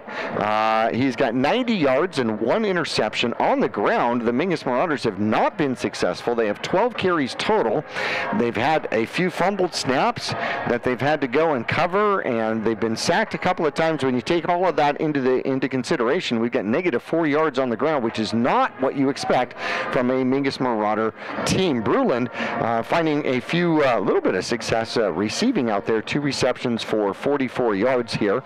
Want to thank Longfellow Excavating, helping us out here. Licensed, bonded, and insured, family owned and operated with decades of experience. You want to call a former Mingus Marauder for a free quote. That's Josh Longfellow at 928-300-37 87-92. And, of course, it is homecoming here for the Bradshaw Bears. Nick, what did you see here in the first half? What really stood out for you? Yeah, Bradshaw came out fired up. Really, Bradshaw came out with the hot step, and they got the ball first and had a great drive downfield. Their offense has pretty much been unstoppable. They haven't needed to go to the air too much, but when they have a couple times, they were successful, and that's because, right, as defense, you're expecting that ground game, and Bradshaw's been very, very good at the ground game. So you expect that, and then all of a sudden, you got wide receivers behind your DBs because you're expecting run, and it opens up for pass. So Marauders got to clamp down a little bit. I would say it starts with winning a series, Jackie. Whether that's Marauders are going to get the ball to start the second half, so it's clutch that the Marauders offense takes that ball down, gets some points on the board. That would be the ultimate uplift in the momentum swing that they need. Well, Grijalva only has one carry for the Mingus Marauders. That's not something that you expect to see. Bruland only has a couple. Need to see if we can get De La Haye and Ralston in the backfield, moving up. Senna's not with us here today. He is missed, but Moody has stepped in and played very well. Saw some pretty good play from Felix from a corner position out there. So the Mingus Marauders need to try to find a way to get these pieces moving together here, and needs to get on the board here. So the Mingus Marauders next week have a very well-deserved bye week. I normally hate bye weeks, but Mingus is going to need this bye week to hopefully heal up, as they've got a few players, some key players that are kind of dinged up here. Grijalva needs to heal a little bit. Bruland needs to heal a little bit. Leckington needs to heal a little bit. So, the Mingus Marauders are dinged up and kind of playing hurt out here today, and you can see that it definitely plays a role and makes a difference out there. Yeah, and we've seen some of those players utilized a little bit less, and that's just a smart call on the coaching staff. Sure. You're trying to save them as much as you can, and you bring up a great point. We're going further into region play. Obviously Bradshaw has a little bit of a comfortable lead now, but there's no saying Marauders can't come back, make this a tight game. But like you said, we're going to need all these players back when we take the field after bye week, because boy, Lee Williams ranked number 10 in the power rankings, which I see you're going to go over that, and Coconino beat this Bradshaw team, so we have some really formidable opponents coming up. No, Coconino didn't beat this Bradshaw team. The Coconino had a running clock on this Bradshaw team, and apparently Bridger French is for real. And talking to Coach Young before the game, they had phenomenal practices that week, and then for whatever reason, all of the positive energy that they had all week ran out Friday at 5 o'clock. and their first drive, they ran the field and then didn't get a fourth down conversion, and that was about it. And then the team got upside down. This team has been blown out twice, once by CDO and Canyon del Oro, and then now Coconino. So Coconino will be our next opponent at home 2 weeks from now. So the Mingus Marauders are definitely going to have to put their game plan together and figure out how they're going to be able to deal here with the Coconino Panthers, who have taken that inside track to the Grand Canyon region. So Lee Williams has a win. The Mingus Marauders have a win, but obviously not doing well against Bradshaw out here tonight. And Coconino has a win. So those three are vying for the top spot for the Grand Canyon region. So Lee Williams got by Prescott 36-33. Coconino, of course, blew out the Mingus Marauders, and Mingus with a very good victory over the Flagstaff Eagles by a score of 27-10. So as we take a look at the standings, okay, so Yuma Catholic, who was a 2A school in the PowerPoints, is now rated number 1 in 4A. Wow. Yeah. What do you think of that? And then I love this. They moved from 2A to 3A and now into 4A. And it says here 3A schools are not eligible for the open category, even though they're in 4A now. But it's their first year in 4A, I believe. Canyon del Oro is number 9 in the open category. Number 9. And they changed the rules, so it was harder for a 4A team to actually make the open, which means that Canyon del Oro is, doing phenomenal. Yeah, you could say that. And just to put it in perspective, this Open Division is the top in the state. Yes. I mean, this is the Open Division are the teams that are playing the absolute best football with the most college, going players. And so that is an honor to be ranked, and that's Canyon Del Oro number 9. And like you said, Yuma Catholic at number 1 has a few more PowerPoints than Canyon Del Oro, so that's really scary to think about. It is. Now, Canyon Del Oro has to go up against Micah Mountain. They're in the same division. So one of those two teams is going to just excel tremendously in the PowerPoints, and one of them is going to slide ever so slightly because you're still going to get tremendous PowerPoints just from playing each other. Okay, Northwest Christian is number 4. Arcadia, who beat Coconino by 3 points, is sitting at number 5. They are 6-0 in the last of the undefeated teams.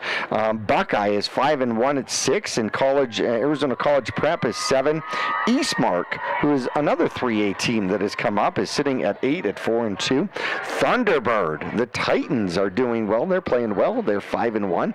Lee Williams comes in at number 10 coming into this week's play. Bradshaw at 15, even though they have a loss to Coconino because Coconino is 3-2, so they have 2 losses on their schedule, and they sit at 16, so they're the end of the bubble. So where do you go from there? Glendale, who is 3-2. Paulston Butte, who, by the way, beat Coconino by 3 points, is sitting at number 18, and they are 3-3. And then there's the Mingus Marauders. And the Mingus Marauders at 19 at 4-2. This is where it becomes difficult because the Mingus Marauders have 3.5 power points. Coconino has 7.25 power points. That is a big power point difference between 19 and 16. And so the Mingus Marauders definitely need to come back in this game to win this one to try to make up some of that ground to get into the bubble territory. Yeah, most certainly, and that's why you hear a couple of these teams ranked higher than the Marauders, even though their record's not as good. It's because they're playing tougher teams that are beating their opponents. Well, yes, the Mingus Marauders unfortunately lost to number 24, Australia Foothills, lost to number 27, Mesquite. They're where they are because of their last-second victory over 3A powerhouse Lakeside Blue Ridge, who sits at number 8. Okay, Mingus's victories come against Copper Canyon 43, Deer Valley 44, and Flagstaff is the highest-ranked team that they have beaten at 37 in 4A, and then of course the 3A win as well. Meanwhile, Bradshaw has played number 2 and number 16, lost to both of those, and then their victories have come against number 22 Snowflake, number 28 St. Mary's, number 34 Moon Valley, and number 38 Apache Junction. But Apache Junction is 38 with a record of 1-5. That means that they're playing people that are really tough. I'm going to guess, Jackie, that's the best 1-5 team in Arizona. That very, very well could be, and I think Coach Dixon actually said that was the best 1-4 team that they had ever seen, and so that's really interesting. The team's starting to come back out on the field. When we come back here with the Longfellow Excavating halftime report, we're going to talk about halftime adjustments. What do both teams need to do here in the second half? We will return. The Bradshaw Bears leading the Mingus Marauders 28-0. We're back after this.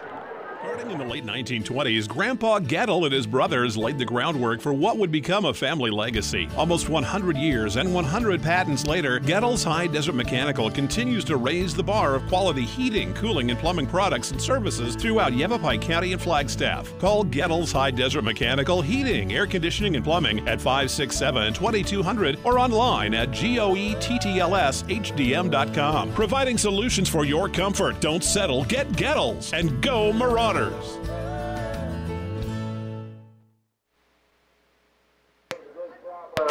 And back here at Bradshaw High School, the Mingus Marauders trailing 28-0 here at halftime. And so, my friend Nick, what do you think? What halftime adjustments? Let's start with Bradshaw. What halftime adjustments would you make for Bradshaw if you're Coach Young? There's not too much. Your brain can kind of go in different directions with that. Bradshaw's playing really well. So I would say maybe clean up the penalties. I know they've gotten just a few penalties on them. I know they've put in the ball a couple bad snaps that they've had, so obviously some fine-tuning for Bradshaw, maybe. And otherwise, Jackie, right now, I believe after that first half, Bradshaw's got the momentum. They got the special teams column right now. They got the offensive column and defensive column. 4 penalties in the first half for 35 yards, so that's not horrible. Some of those were poorly timed. 2 of those penalties gave the Mingus Marauders first downs and extended drives. Mingus unable to take advantage of those. Now, the penalties are certainly one, and Bradshaw's been able to run the ball inside. They've been able to sweep to the outside, and they've been able to effectively throw the ball. They've only thrown the ball 4 times, but they've completed 3 of them, and so only 1 of them has been broken up by the Mingus Marauders out there. So if you're Mingus coming out here for the second half, what changes are you looking to make here for the Marauders? Boy, it's tough to call out changes. I would say it's more like having a goal, right? And offensively, I would say your goal is to get some points on the board. Getting points on the board is going to be clutch. It's going to swing some momentum, give you some confidence. You're going to do a lot. Defensively, maybe force a turnover. Get a big stop, a big 3 and out. Make Bradshaw punt the ball. Really, you're looking for a win. You're looking for a win, whether that's winning the offensive series or defensive series. Marauders have got to try to just get any points on the board and defensively come up with that big stop that we can get our offense back out and give us another chance. So with that said, I'm thinking that Mingus has got to find a way to establish the ground game, because Mingus wants to throw the ball and has kind of felt like they haven't been able to establish that ground game. But if they can establish the ground game against Bradshaw here in the second half, I think that opens them up to being kind of a twofold offense once again. Defensively, each defense took the ball away once. The Mingus Marauders got a fumble recovery deep in their own territory, the only stop that they had for the Bradshaw Bears here in the first half, and then gave up an interception the last play of the first half, when it was more of a Hail Mary full of grace, kind of throw downfield anyway. So, with that said, I don't really count that as a major factor of it. I mean, it counts as a turnover, but that wasn't like a major game-changing turnover, right? No, you're right. You're just trying to get points on the board, and there's only a few ticks left on the clock, so might as well throw it downfield, try to get points. So you're right. You can't count that against Stokes. So here at halftime, we have the extended halftime because it is homecoming here for the Bradshaw Bears, the Mingus Marauders coming out. And obviously, I think the other thing that the Mingus Marauders have got to do is see if we can get some cleaner snaps. The Stokes has been reaching down too many times down at the shin level for the ball, and that's going to create disaster. You're not going to catch all of those, and we didn't in the first half. And some of those, when you get behind the sticks against a team like Bradshaw, it's going to be extremely hard. They pin their ears back and then come at you. Yeah, that's the tough part about not getting the snap there is Bradshaw's getting in the backfield in just a couple seconds. They got some giant linebackers, big defensive line, so they're going to bust through that line of scrimmage. They're not going to be able to hold them off too long. So you're right. Any kind of a bobbled snap or a little bit of hesitation at the handoff or whatever is going to give Bradshaw that extra second to get pressure in the backfield. Well, I thought Stokes threw the ball pretty well here in the first half. I really did. Yeah. He had 90 yards here in the first half. Had some perfect throws to Brudlin. 2 really good throws to Brudlin.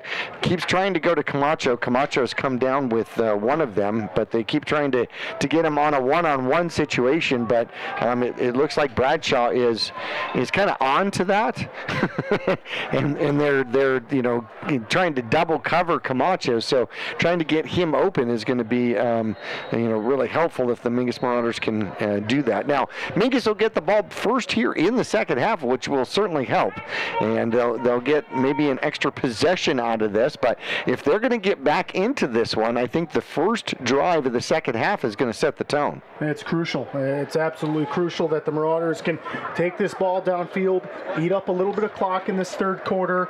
28-0 right now, Bears on top, but Marauders with a golden chance right now, receiving the kickoff to, like you said, Jackie, go downfield and get some points. Willy Wonka time with the golden ticket, is that it? That's it. There's the kickoff. It is high. It comes down to the far side. It is taken, looks like the Mingus Marauders, and it's going to be Brulin. Brulin cuts up underneath, gets out close to the 30. Decent return for the Mingus Marauders, about 20 yards on the return, and Mingus will start there.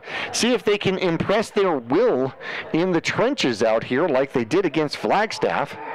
Mingus controlled the trenches against Flagstaff, both offensively and defensively, without a problem. Yeah, most certainly, and even with a lot of turnovers last week against the Eagles, Marauders still handled it really well. So that was a pretty formidable win they had, and yeah, sure, if they can have some drives like they had last week, we'd be right in this thing.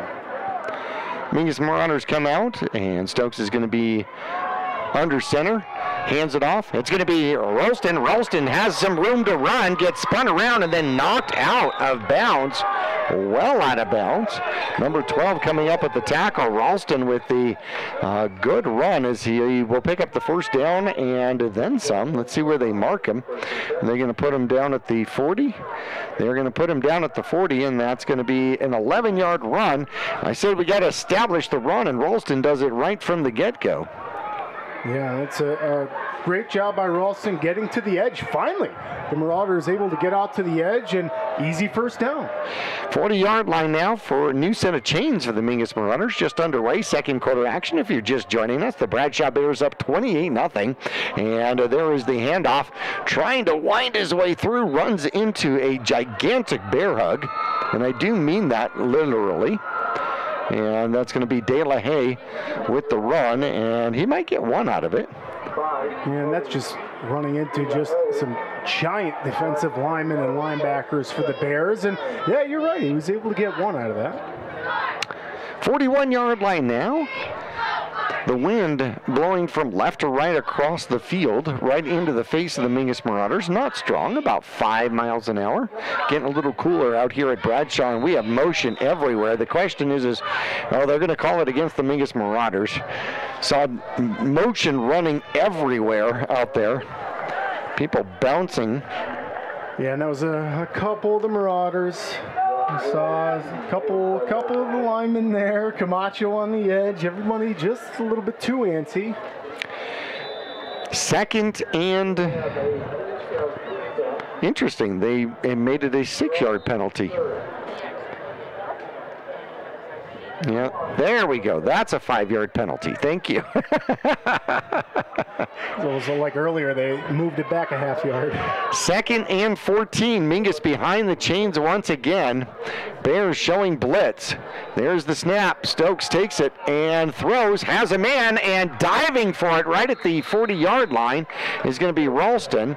He's going to pick up the penalty yards and get back to the 40-yard line, bringing up a 3rd and 10. Yeah, Marauders getting some positive yards through the air again. Like I said, and then we talked halftime about getting the running game started, and Ralston able to jumpstart this offensive series, but Stokes right back to his air game, which, like we talked about, he's been playing well.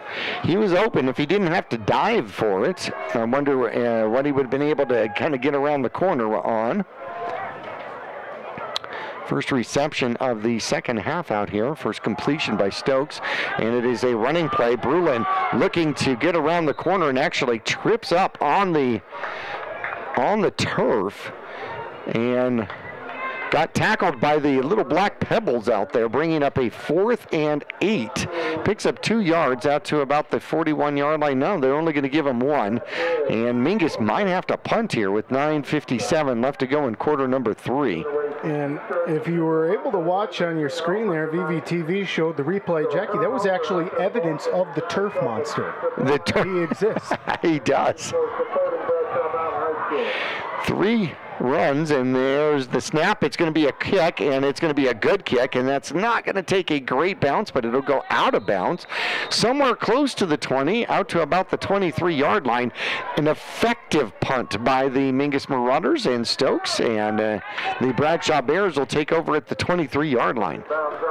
And here's a golden opportunity for the defense to come out And like I said, keys to the second half for us was offensively getting points. We couldn't get that done. So defensively, it's about getting that ball back. No matter if you gotta force a turnover here, a 3-and-out, any way you can. Marauders have got to get the ball back from the Bears.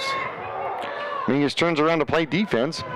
Most of the same players turn around to play defense. Of course, Mingus not real thick in the number of players. Quarterback under center, puts a man in motion. That's going to be Ricketts with the ball. Ricketts, and a flag flies. Taking the legs out there for the Mingus Marauders is going to be Moody. Ricketts gets up and he's limping. So he took a little bit of a shot here, but we are going to have a penalty, and it's going to be a chop block against the Bears. And that is going to be an expensive one. That should be a 15-yarder. And real fortunate for the Marauders, and it's penalties like that Marauders have got to see defensively and think, okay, it's a little bit of momentum right now. The Bears have got to go much further than before, so it opens up the playbook a little bit defensively. You can maybe send some pressure up there, play a little bit more zone.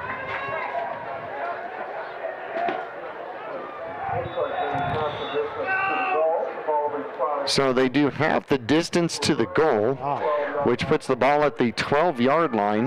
That's a big penalty. So it didn't do the full 15 yards, so it ends up like 1st and 20 now.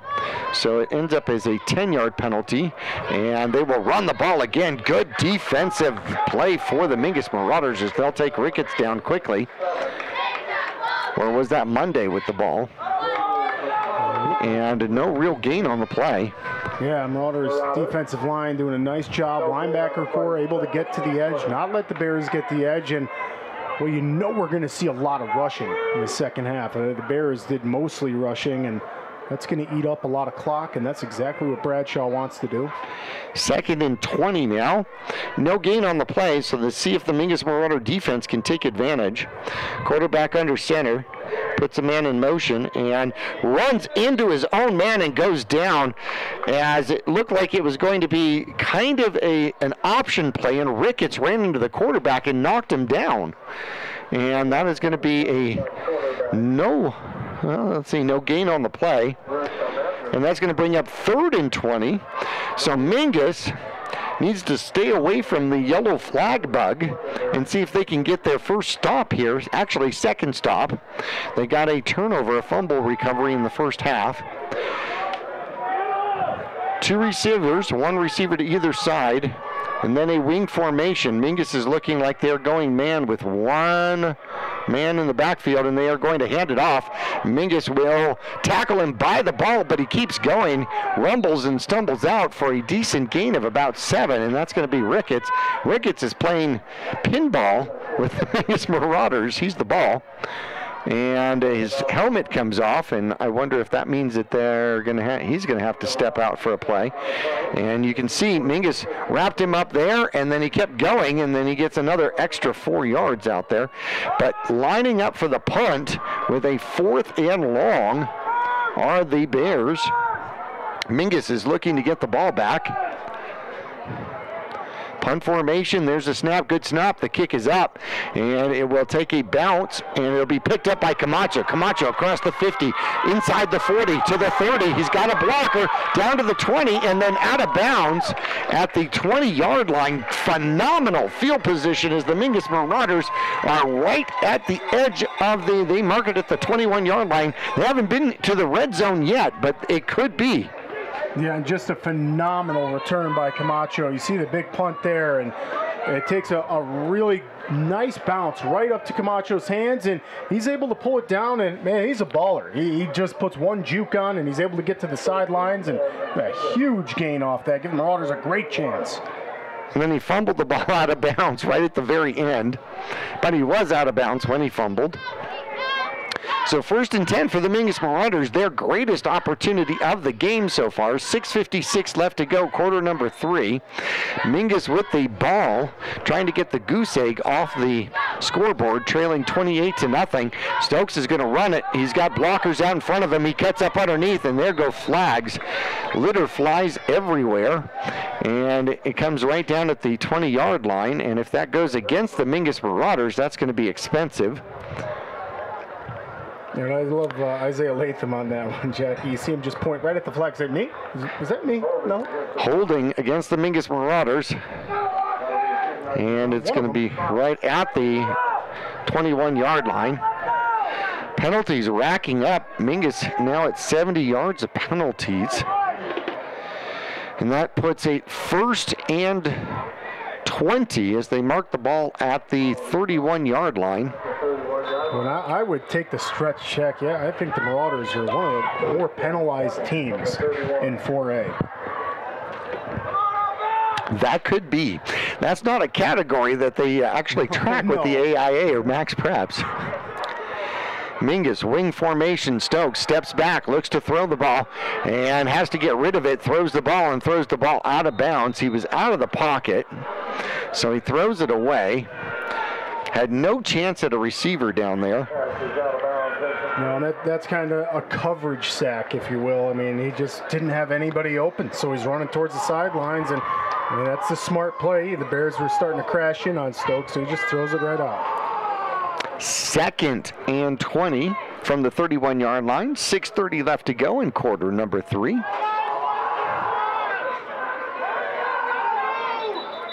And they have not set the ball yet. We have an official timeout. And the White Hat is sending the teams back to their sides, going, go away, go away. And we're going to talk to the captains. So this is going to be a conversation. So normally what happens in this kind of a situation is where the referees are talking to each of the captains going, okay, listen, we don't like something that's going on here. Maybe it's verbal, maybe it's a little physical, maybe it's late, maybe it's whatever, but this is where, you know, we're going to reconvene and remember that we're going to try to play with sportsmanship kind of a thing. I believe that's what that conversation was. Now, I'm going on a line, I'm only guessing. I don't know. No, that's a good speculation. And then you saw the handshake there at the end.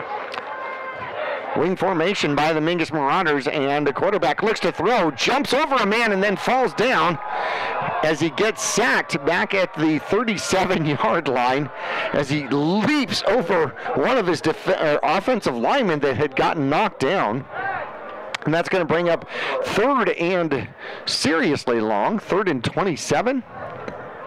And boy, unfortunately, the Marauders with their best chance of the night field position-wise after a wonderful punt return by Camacho have just backed themselves up. And now, there you go. After the refs kind of talk to the captains, there's an unsportsmanlike going against the Marauders. I didn't quite see a number, but like you said, it can be verbal too. They're listening to what players might be yelling out there. And that's going to make it 3rd and half a field. Wow. 3rd and 52. So they got to get to the 10-yard line. And the ball sits at the Mingus Marauder 47-yard line. So it's 3rd and 43. So we need the Blue Ridge Special. Yes, the Blue Ridge Special. There you go. There's the snap. It's going to be a pitch, and it's going to be a throw downfield, and they're going for, one man covered by 8 Bears. It's going to be Leckington. He got his hands on it, but couldn't bring it in.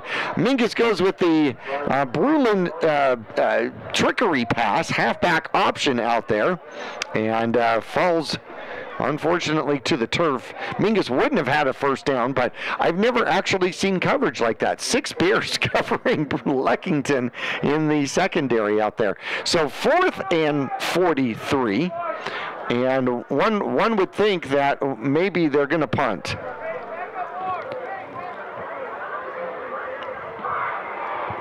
There's the punt, and it's going to go out of bounds. Not pick up an awful lot of yardage out there. We're going to see where they're going to mark it. And obviously you do want to kick it out of bounds, but not that directly. And it is going to be first down for the Bears at approximately the 41-yard line. So the punt effectively 14 yards out there with 5:51 left to go. And Mingus had the ball at the 21-yard line, and now they've turned it over to the Bears after the punt at the Bears' 41-yard line. So that did not go the Mingus Marauders' way at all. And here come the Bradshaw Bears with a new set of downs. There's the snap. They hand it off, and losing the ball on the ground. And it's going to be, is it Choate that comes up with it? And it's Mingus Marauder ball. Mingus comes back and gets the ball back just like that as Choate comes up with the fumble recovery. And I think it was Ricketts that did not get a clean handle on the ball. Yep, most certainly was, and you just saw the replay there. Just didn't get the handoff. And a nice job by big Nick Choate to jump right on top of that. Easy turnover takeaway for the Marauders. And I love that big Nick Choate just stands up and he knows that he's going to be on offense, so he goes right back to the huddle. Yeah. He's ready. Yep, I don't even have to jog to the sideline. Here's the snap. Mingus will hand it off. Berlin finds a lane to the outside, gets around the corner somewhat, and inside the 35 down to about the 32-yard line. Good gain on first down of at least 6. Yeah, in this second half, we've seen some good offensive plays. We just, I like what you used earlier, the penalty bug. We can stay away from that. I think the offense is starting to click right now. That's a great first down play. I mean, you're leaving yourself with second and really short. Obviously, that's manageable. Opens up the playbook for almost anything. 7 officially. That is the best run of the day for the Mingus Marauders. Wing formation. 3 backs in the backfield. They give it to the second back, and trying to find a way is Brulin. Brulin winds his way in and then out and then in and then back out again. Gets back to the line of scrimmage. Maybe he gains one. I'm not sure. It depends on the mark. He's kind of like sewing through the defense. He's going in and out and trying to find, you see Latham and Ralston. They got to the edge, but the Bears just got to Brulin before he could get there. No gain on the play. 3rd and 3 now from the Bears' 32-yard line. Mingus needs a first down here to try to get some momentum going. 4:27 left to go on the clock. Mingus still trailing 28-0. Here at homecoming for the Bradshaw Bears. Stokes is under center. There's the snap. They give it to Brulin. Brulin drives his way forward, and that was a good play, and that should be close enough for a first down. They're going to stop the clock and move the chains. There we go. First down at the 29-yard line out there for Seth Brulin. Yeah, well-deserved. Love to see it. That's what the Marauders want to do right there. Move the chains into Bradshaw territory, and that's got to give your offensive line some positive momentum, and that's you got to start building your confidence. Get some points on the board. The Marauders are really close. Leckington comes back out. I know that he's playing kind of dinged up out there. Ralston comes in. You got Wallowitz out there playing tight end, and there is the snap, and it looks like Mingus Marauders are going to throw, and they do throw, and then getting out of bounds, it goes to Ralston, but close to the first down marker. Let's see where they're going to mark it. And they're going to put it back at the 21-yard line. This is as close to the red zone as we have been, and we've been here a couple of times. 7 yards on the reception out there to Ralston. Yep, a nice job by the offensive line. A couple of pulling guards, giving Rain Stokes some good protection back there. Plenty of time, and he finds Ralston. We've seen that connection a couple times tonight. Second reception. He's got 2 for 12 yards, and he looks to throw again, and he is in trouble, and he will get sacked. He'll get sacked deep out to the 36-yard line. Mingus just has an aversion to that 21-yard line. Yeah, and that's tough. Stokes is scrambling out to the sidelines, and you can see Bowers on the block out there, but just kind of blocks him kind of right into Stokes as he's getting over to the sideline. So that's just a tough break, and to be honest, just a nice job by holding on to the ball by Stokes, because the way he went down, he was obviously trying to throw that ball, and it didn't work.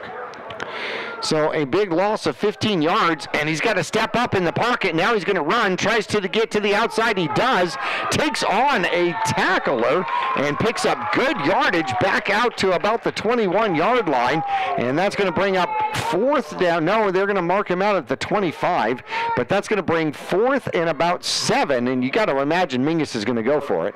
Yeah, I would think so, and nice job by Stokes. Way to step up into the pocket. He's done that really well tonight. Steps up there, doesn't see anybody, and hey, that's a great play. I mean, you went from being way behind the sticks to now a 4th down and manageable.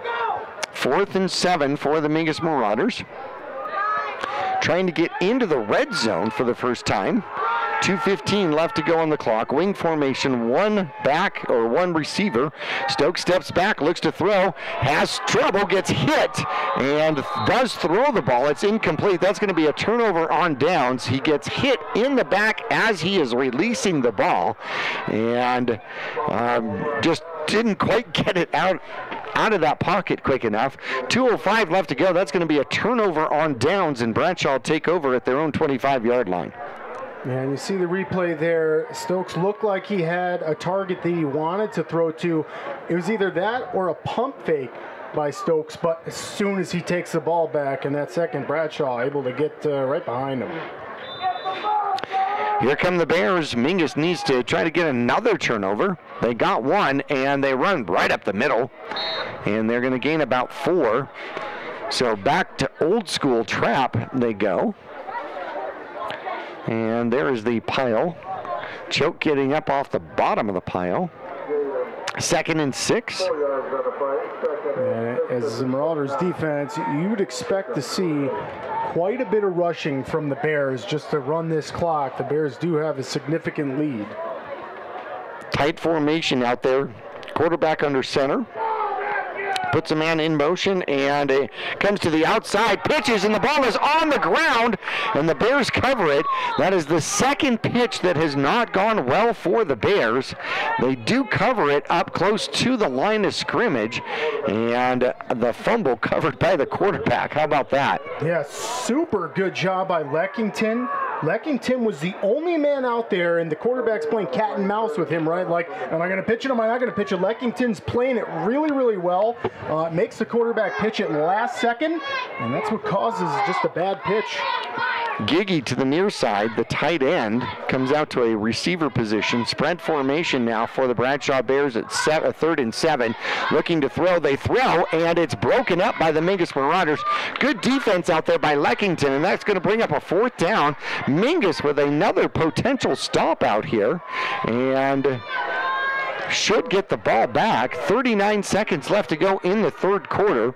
Now, the last time that Camacho got a punt return, he took it down to the 21-yard line. He's going to go step back at the inside about his own 35 as Bradshaw looks to punt. And a strange formation out here as Bradshaw separates out everybody, and it is going to be a punt. It is deep, it is high, and Camacho will take it at his own 30-yard line, trying to get to the outside. He's at the 40, goes around the corner, and then out of bounds right at about the 50-yard line. That was a strange formation. The entire right side of the offensive line moved out about 6 or 7 yards. What was that all about? Yeah, maybe just a little bit of trickery. I haven't seen that too often, and if you noticed, when the punter caught that snap, he tucked it like he was going to run. So he fake tucked it and then kicked it downfield. And Camacho with just another wonderful return. Well, Camacho gets the ball into Bears territory at the 49-yard line. So a 21-yard punt return by Camacho. See if Mingus can take advantage of being on the Bears side of the ball, or Bears side of the field here. Spread formation, and they're going to run it with De La Haye. De La Haye has some room, bounces off some Bears, and then leans forward, gets knocked forward up toward the 40-yard line. That should be a gain of about 9. And all of a sudden, the rushing's starting to come together for the Marauders, and it's really crucial here that we can get some points on the board. I feel like the offense is playing slightly better than we did that first half, especially on the ground. And right now, crucially, just to get some points on the board. Timeout on the field. We're going to take a break with them. No, I'm sorry. It's not a timeout. It's the end of the third quarter. The Bradshaw Bears leading the Mingus Marauders 28-0. Mingus with the ball. We'll return after this. All Price Insurance on Main Street in Cottonwood is your local insurance provider for personal and commercial insurance. Call and compare over 150 different insurance companies for home, auto, commercial, RV, motorcycle, boat, or ATV. Specialty insurance and insurance bonds are no problem at All Price Insurance in Cottonwood. Call Rick or Scott Stokes at Sun Country Custom Woodworks about cabinets for every purpose and every budget. Sun Country Custom Woodworks can custom build cabinets for your dream kitchen or bath, adding tremendous value to your home. Organize the garage and store stuff right with a call to Sun Country. And ask about money-saving options, including modular cabinet choices. You know, your cabinets may not be from this century. For ideas, start at suncountrywoodworks.com.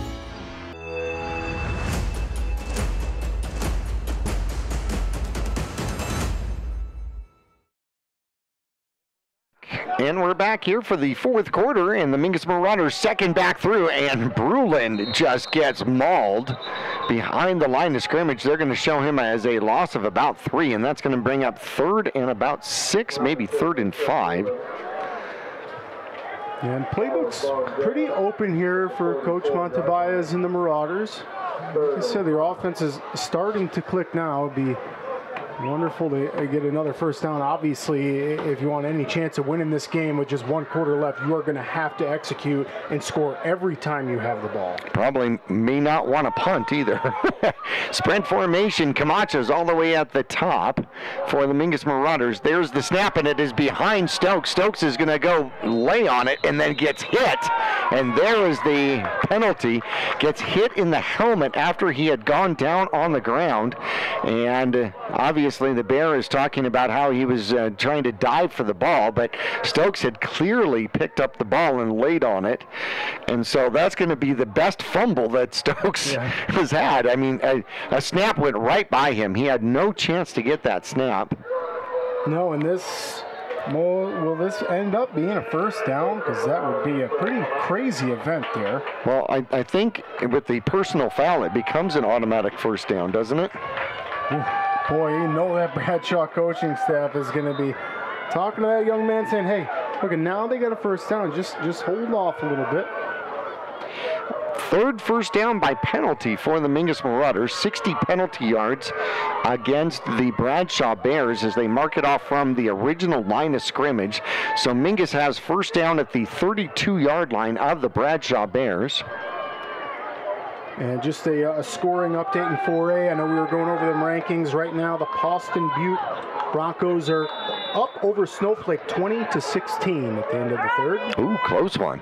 Shotgun for Stokes. Spread formation. One back in the backfield. Steps back. Looks to throw. Throws. Has it tipped away. Giggy tips it away. And Camacho had an opportunity. It was intended for him. Ralston was out on a pattern as well as Bruland, and that'll bring up 2nd and 10 from the 27-yard line. And Marauders huddled up here, not in a rush to get a play off, and you know, I support that. You don't need to go hurry up. I mean, these next offensive series, you may want to go hurry up, but right now it's crucial that you get points on the board first. Sorry, 29-yard line. There's the snap. Stokes takes it, throws it to the outside, and getting good yardage, and then knocked out of bounds is going to be Wolowitz. That should stop the clock. And Wolowitz, hard to say the opposing announcers having trouble with Wolowitz. I understand that. And that is going to be a 7-yard gain out there. 2nd reception by Wolowitz. He had 1 right at the end of the first half. Picks up his 2nd here in the 4th quarter. And 3rd and really, really short here for the Marauders, able to open up the playbook. 3rd and 3 run formation, and here comes the run. Good blocking downfield, and great job by Latham. Gets out there and blocks for Brulin. Brulin picks up the first down and then some. Yeah, just follow the big guys to the promised land. If Brulin could have kept his feet there, Jackie, he'd have been in the end zone. He was really close. Just kind of had to hop over a couple down players. If he didn't have to do that, he had a clear shot at the end zone. But nonetheless, a first down and a great series here for the Marauders offense. The Mingus Marauders at the 14-yard line. First trip to the red zone out here for the Mingus Marauders. And there is the snap and a run up the middle, and it's going to be De La Haye into the end zone. Touchdown. Little bit of trickery. Great job by Stokes. He fooled just about everybody, and De La Haye took the inside handoff to the promised land, and Mingus gets on the board 28-6. Fourth quarter, 10:43 left to go. And doing it with the rushing game, right? What a kudos go to your offensive line. The Marauders, the first half, struggling on the offensive rushing side, and boy, they're really turning it around. Great adjustments by the coaching staff, and the rushing for the Marauders has turned on this second half. Hernandez comes out for the extra point for the Mingus Marauders. No scoring in quarter number 3. Camacho is the holder. Hernandez kicks this one up, and it is good. 28-7. Mingus with the kickoff. I wonder if we might have an onside when we return after this. When you're looking for a plumber, no matter the job, call D-Best Plumbing. From energy-saving tankless water systems to whatever remodel project you have in mind, from the simple to the exotic, D-Best Plumbing prides themselves on quality workmanship and efficiency. For honest and fair prices and plumbing problems done right the first time, call D-Best Plumbing at 928-567-8755 or find them online at d-bestplumbing.com. The Mingus Marauders get on the board here in the fourth quarter. Bring it to a 3-score game, 28-7. Stokes looking to kick off. Bradshaw in a regular setup, and Stokes will kick it deep, and it'll be taken at about the 11-yard line. Mingus trying to cover up, coming to the near side, finding some running room, and then out to the outside, and then cutting back. A good return out there. A takedown by the Mingus Marauders, more of a trip up, and a very good return. Getting a hand or a leg on the running back, or returner was Jackson Peck, I think, wearing number 18 out there. It's going to be a good starting position as Bradshaw will start at the 41-yard line.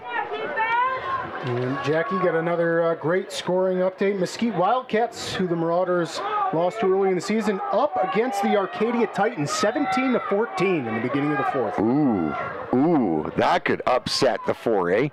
There's the snap. They hand it off, and it's going to be Monday. Monday cuts up underneath and finds some running room. It is off to the races, and it's going to be Moody trying to get to him, and he makes him fumble, and then out comes a flag.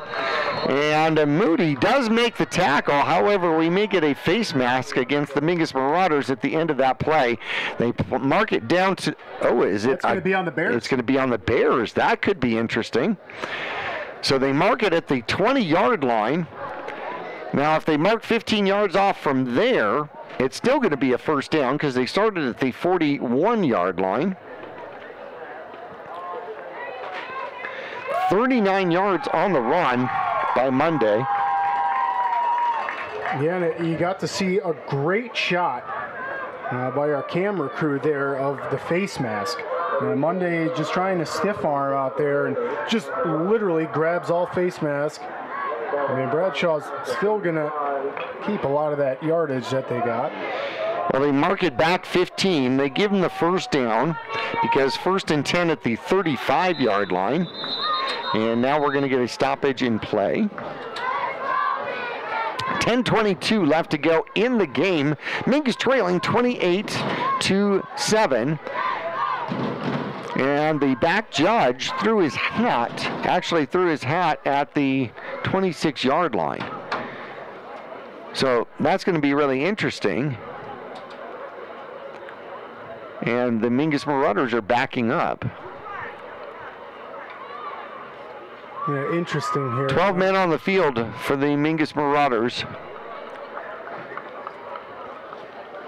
But the ball wasn't snapped yet. Well, this is interesting here. You got Coach Montebaez obviously wanting an explanation. Oh, whoa, that was not 12 men on the field. That's a 5-yard penalty. This is a 15-yard mark-off that puts it back at the 20-yard line. And Coach Montebaez out there with the headlines, been getting the explanation. Well, that's going to be costly. So an automatic first down without having to snap the ball, and Mingus is at an even 100 yards in penalty yardage for the game. And here come the Bears right at the edge of the red zone. There's the snap. They give it to the big man. Big man hit, and then hit again, and then hit again, and taking down at about the 19-yard line as he falls forward for about a yard. Yeah, stand tall, defensive line. It's a great job. Choate out there. You see Jordan Watson out there as well. Jahir Hernandez, all the big guys for the Marauders getting a hit down there. That's awesome, and that gives the Bears no yardage on that. Ricketts is so strong, though. I mean, you hit him 4 times, and then he goes down. 2 receivers set out here. Actually, 3 receivers, 2 to the top side, and there is the handoff. Ricketts will run up the middle, and he will rumble stumble for decent yardage. He'll get inside down to about the 15-yard line, so give him 5 on the run, bringing up 3rd and 5 from the Mingus Marauder 15. And boy, gut check time for the Marauders. You want any chance of climbing back in this game, down 28-7. It is crucial here that you come up with a huge stop. Coach Young and the Bears taking their time, huddling up. In the beginning of the game, they were in hurry-up offense. Now they're certainly milking the clock. 3rd and 5, certainly 4-down territory out here for the Bradshaw Bears. Quarterback under center and will look to hand off. No, throws the ball down the field, and there comes the flag. Camacho ran into the would-be receiver out there, not intentionally. The question is whether or not that was even catchable, but the flag sits in the end zone, and if that goes against the Mingus Marauders, that will be half the distance to the goal. And it looked like, and you see Camacho trying to argue his case there, it looked like Camacho was just trying to make a play on the ball, and like you said, ran over the wide receiver. Well, you can't get to the ball through the receiver. That you can't do. And he was also pushing himself off like he, didn't want to try to run into him. So they put the ball at the 7-yard line, and an automatic first down out there for the Bradshaw Bears, 14th penalty for the Mingus Marauders. And here is a run to the near side, down to and near the goal line, down to the 1. So a gain of 7.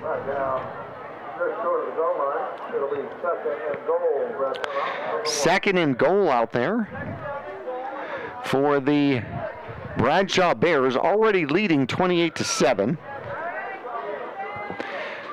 They go into the huddle, they come back out.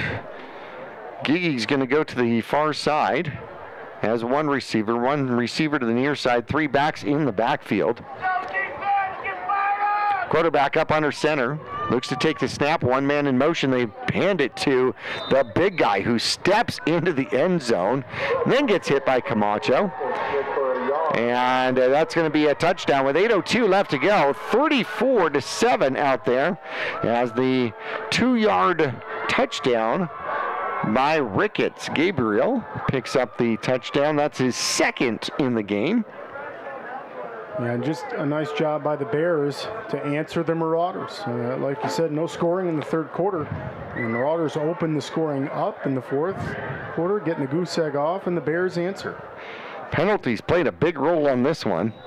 Extra point coming. There's the snap, a bad snap, and it goes off of the goal post and then caught by Camacho. So would you consider that a rebound? So Camacho gets a rebound. Where's that stat? We're going to look for that stat. 8:02 left to go. Mingus trailing 34-7. The extra point no good. Kickoff coming up right after this. People often refer to Larry Green Chevrolet as the people place. Keeping that reputation is a priority in the community and with every customer that comes through the door. Larry Green Chevrolet, we're better and we'll prove it. If you're in the market for a new or pre-owned car, truck, van, or SUV, you'll find our selection extensive and the sales team professional and courteous. Visit Larry Green Chevrolet just off Highway 260 next to Walmart or LarryGreenChevrolet.com. Well, the Mingus Marauders looking to get the ball back with 8:02 left to go, trailing 34-7. So Mingus is going to have to score often, quickly, and lots. Popped up. It's going to be a short kickoff, taking it about the 18-yard line. Here come the Mingus Marauders, trying to the outside. Goes Brulin. Brulin cuts back in, finds a lane. Oh, there was a hole there that closed just at the last moment. Brulin was trying to sneak through, and had he done that, that could have been a special teams touchdown right there. That one was close. Yeah, he was so close. That's a shoelace tackle, or maybe the turf monster that has made an appearance tonight. Yeah, yes, he definitely has. There's no doubt about that. Mingus is still a decent return as they get the ball back to the 40-yard line. So they've got 60 yards to go with 7:56 left to go in this one. Mingus will go with a spread formation. Got Ralston and Wallowitz to the near side. And here comes the blitz, and the Mingus Marauders hand off. De La Haye finds his way through, somehow avoids Giggy, and is able to get forward for a little bit of yardage out of that one. That was pure magic. Yeah, it really was. Nice vision there by Colby. It's a nice juke and break tackle to make something out of nothing. Looked like he was going to be down for a tackle for loss. And Jackie, I got another update on that Boston Butte Broncos and Snowflake game. Snowflake has taken a 10-point lead over Boston Butte, 30-20 now. How about that? A couple good games going on for it. Wing formation, one receiver for the Mingus Marauders. And there is the counter coming for the Mingus Marauders. A good job defending it out there by the Bradshaw Bears. It'll pick up a couple.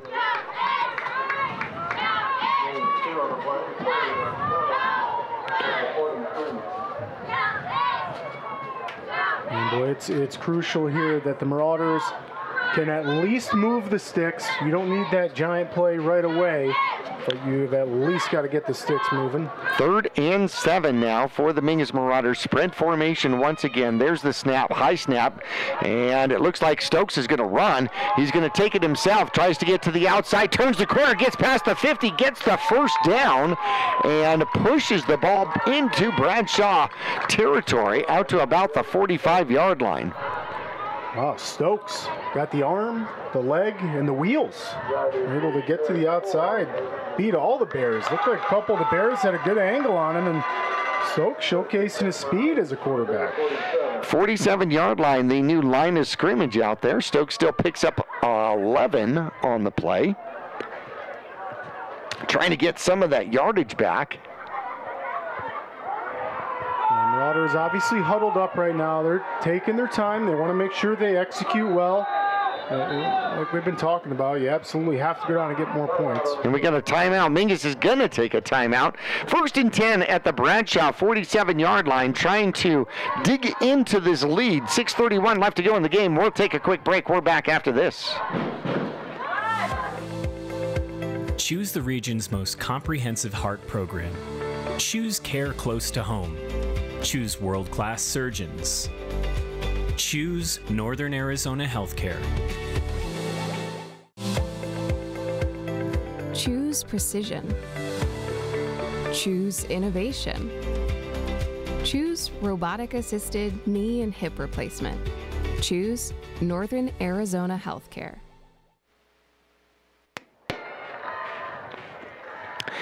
Mingus trying to catch up the score here. They got a lot of scoring left to do here if they're going to get back into this one.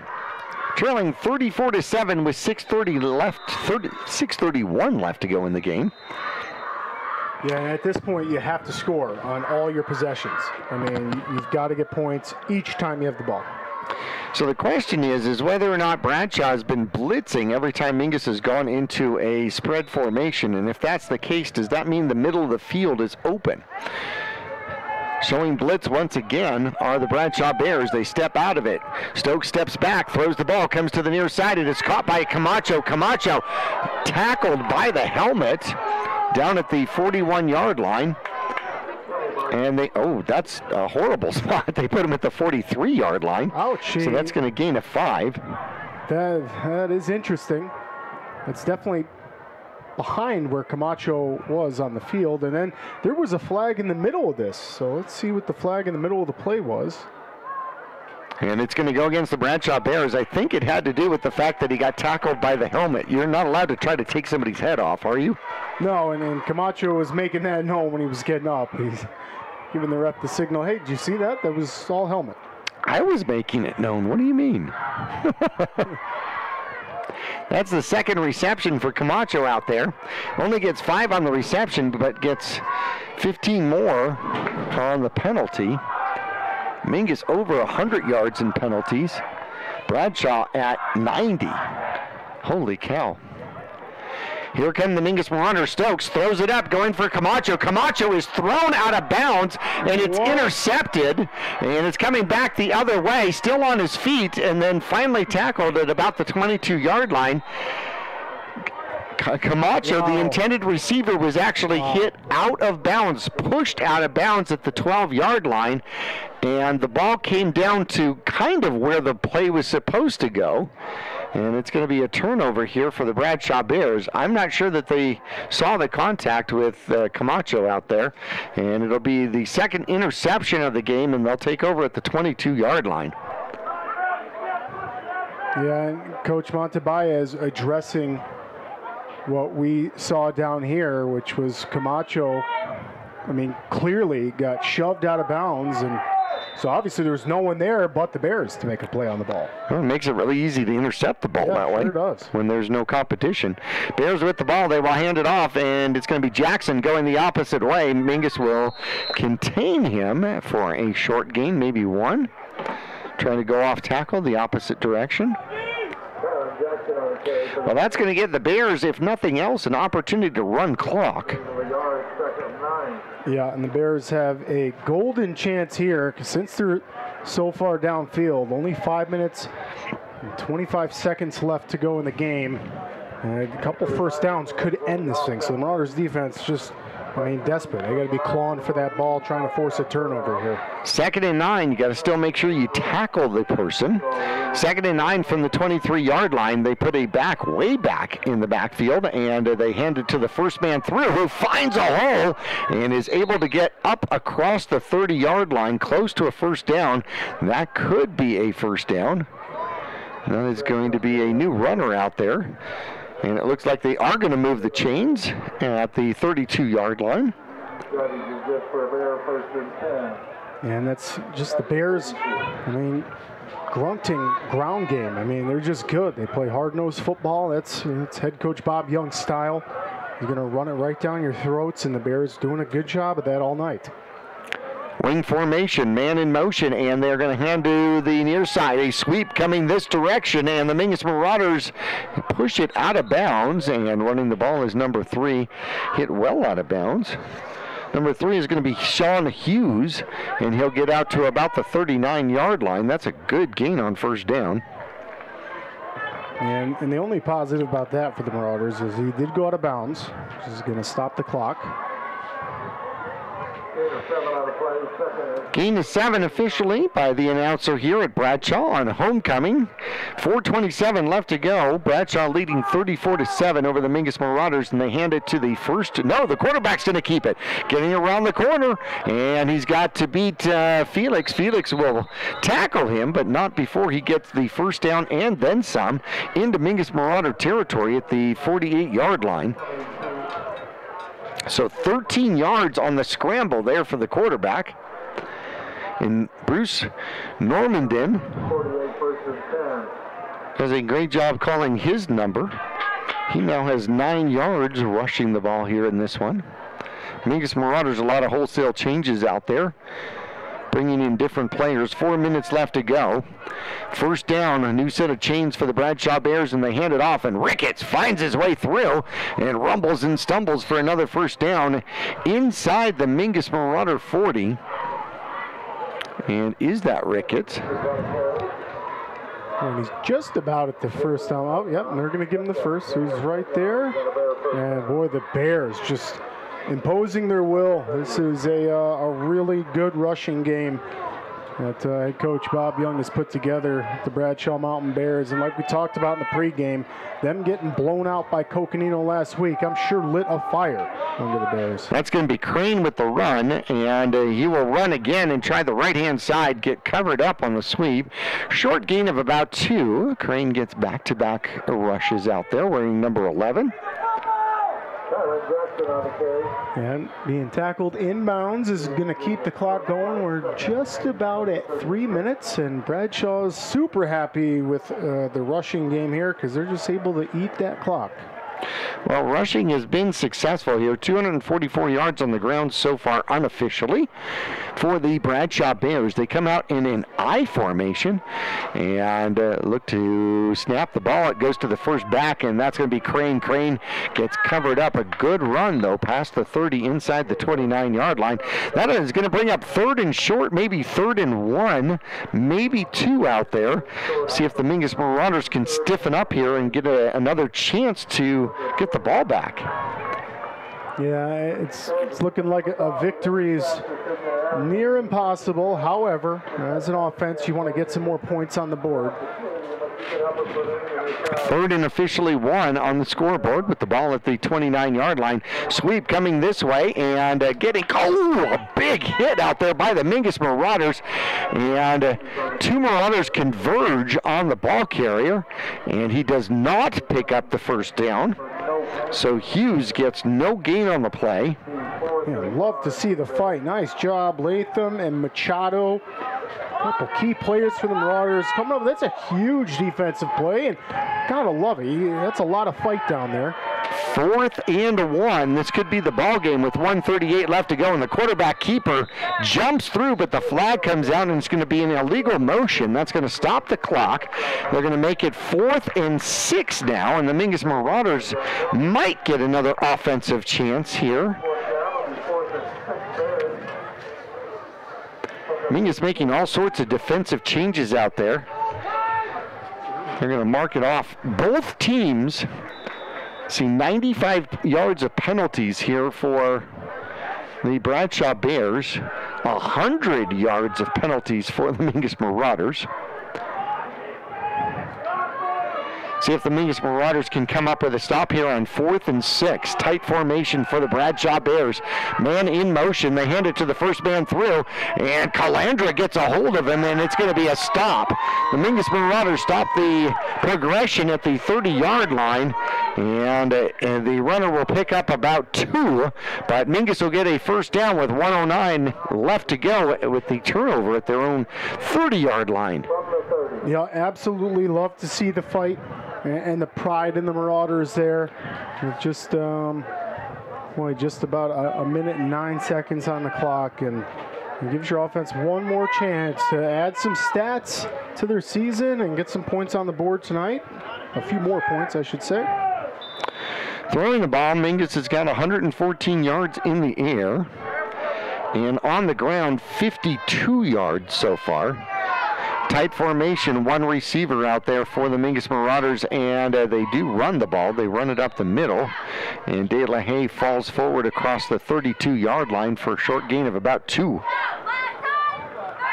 And I don't think we're going to see any kind of hurry up or anything from the Marauders here. It's, I think, a little bit wiser just to huddle up, make sure everybody knows exactly what play, what count, and you just try to execute to the best of your ability, especially tick it down with just 40 seconds left. Ball safety, you don't want to drop it. With Bradshaw, you don't want to throw an interception. You don't want to give the other team points. You're trying to get a few more points if you can. Wing formation for the Mingus Marauders. Putting man in motion. They hand it off to Machado. Machado going around the corner. Gets past the 35, inside the 40, cross and out to the 50. A good gain. 21 seconds left to go, and he will pick up 18 yards on the carry. And that's just an excellent job by Machado. I haven't seen him carry it too much, and he does a really nice job getting to the edge and making a cut move upfield. Good sweep out there for the Mingus Marauders. Clock continues to roll after they set the clock. Could be the final play of the game here. Bradshaw just might win this one, leading 34-7. With 6 seconds left to go in the game. Mingus trying to get a playoff. And man in motion, and they're going to blow it dead. They're going to say that they ran out of time and Mingus did not get the playoff. So zeros on the clock except for the scores. Bradshaw wins that category by a score of 34-7. We will take a break and come back for the Gettles High Desert Mechanical postgame show coming up after this.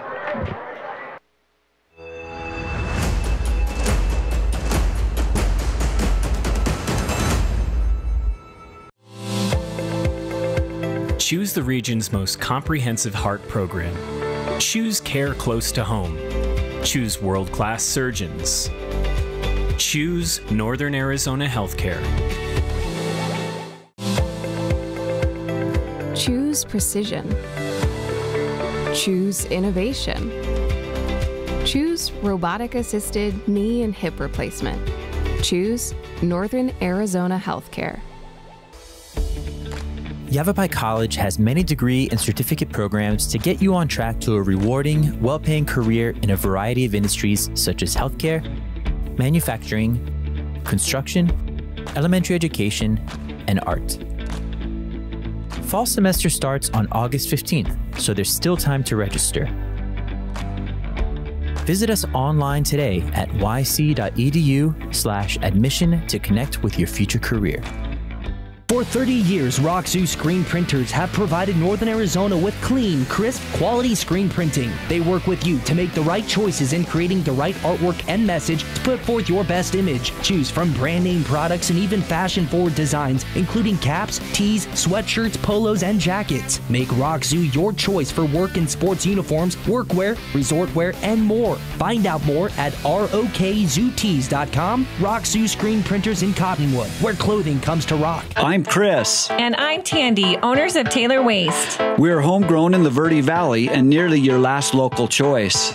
We want to be your first choice for residential and small business garbage service. Get a free month service when you make the switch to Taylor Waste. And enjoy monthly service as low as $16 per month. Visit TaylorWaste.com for more information. Or to start service, call Taylor Waste at 649-2662. Taylor Waste, service tailored to your needs. People often refer to Larry Green Chevrolet as the people place. Keeping that reputation is a priority in the community and with every customer that comes through the door. Larry Green Chevrolet, we're better and we'll prove it. If you're in the market for a new or pre-owned car, truck, van, or SUV, you'll find our selection extensive and the sales team professional and courteous. Visit Larry Green Chevrolet just off Highway 260 next to Walmart or LarryGreenChevrolet.com. Back here at Bradshaw, the Bears are victorious here on homecoming over the Mingus Marauders, a score of 34-0. It was 34-7 rather. It was 28-0 at halftime. 9:52 left to go. A 1-yard dive by Normandin, the quarterback for the Bradshaw Bears, and he put his squad up on top. 1:49 left to go first quarter. A 2-yard plunge by Ricketts, his first of 2 touchdowns in the game. A 9-yard sweep by Monday is his first touchdown, and that was late in the second quarter. And then with 34 seconds left to go, even later in the second quarter, a 35-yard reception from Normandin, and that made it 28-0 here at halftime. In the fourth quarter, the Bradshaw Bears would score first with a 14-yard inside handout, or the Mingus Marauders would score first with 10:43 left to go, an inside handoff to De La Haye, and the extra point by Hernandez was good, and it was 28-7. Bradshaw would drive the field with 8:02 left to go, and then Ricketts with a 2-yard run getting the touchdown. 34-7 is the final score as the extra point doinked off of the goal post and was not good. I think that's an official term. He doinked off the goal post. Oh, I like the rebound stat. I'm trying to give Camacho a rebound. I did give him a rebound. I put it right there. There's the rebound. We're going to go through individual stats. We're going to take a break here from Bradshaw High School. We'll return for individual stats coming up right after this.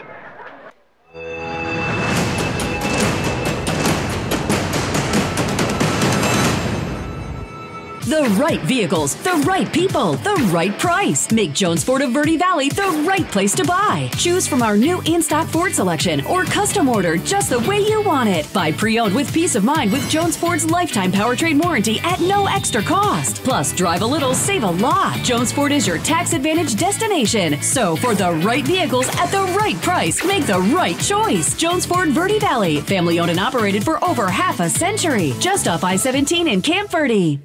I'm Chris. And I'm Tandy, owners of Taylor Waste. We're homegrown in the Verde Valley and nearly your last local choice. We want to be your first choice for residential and small business garbage service. Get a free month service when you make the switch to Taylor Waste. And enjoy monthly service as low as $16 per month. Visit TaylorWaste.com for more information. Or to start service, call Taylor Waste at 649-2662. Taylor Waste, service tailored to your needs. Starting in the late 1920s, Grandpa Gettle and his brothers laid the groundwork for what would become a family legacy. Almost 100 years and 100 patents later, Gettle's High Desert Mechanical continues to raise the bar of quality heating, cooling, and plumbing products and services throughout Yavapai County and Flagstaff. Call Gettle's High Desert Mechanical Heating, Air Conditioning, and Plumbing at 567-2200 or online at goettlshdm.com. Providing solutions for your comfort. Don't settle. Get Gettle's and go Marauders. Call Rick or Scott Stokes at Sun Country Custom Woodworks about cabinets for every purpose and every budget. Sun Country Custom Woodworks can custom build cabinets for your dream kitchen or bath, adding tremendous value to your home. Organize the garage and store stuff right with a call to Sun Country. And ask about money-saving options, including modular cabinet choices. You know, your cabinets may not be from this century. For ideas, start at suncountrywoodworks.com. Choose the region's most comprehensive heart program. Choose care close to home. Choose world-class surgeons. Choose Northern Arizona Healthcare. Choose precision. Choose innovation. Choose robotic-assisted knee and hip replacement. Choose Northern Arizona Healthcare.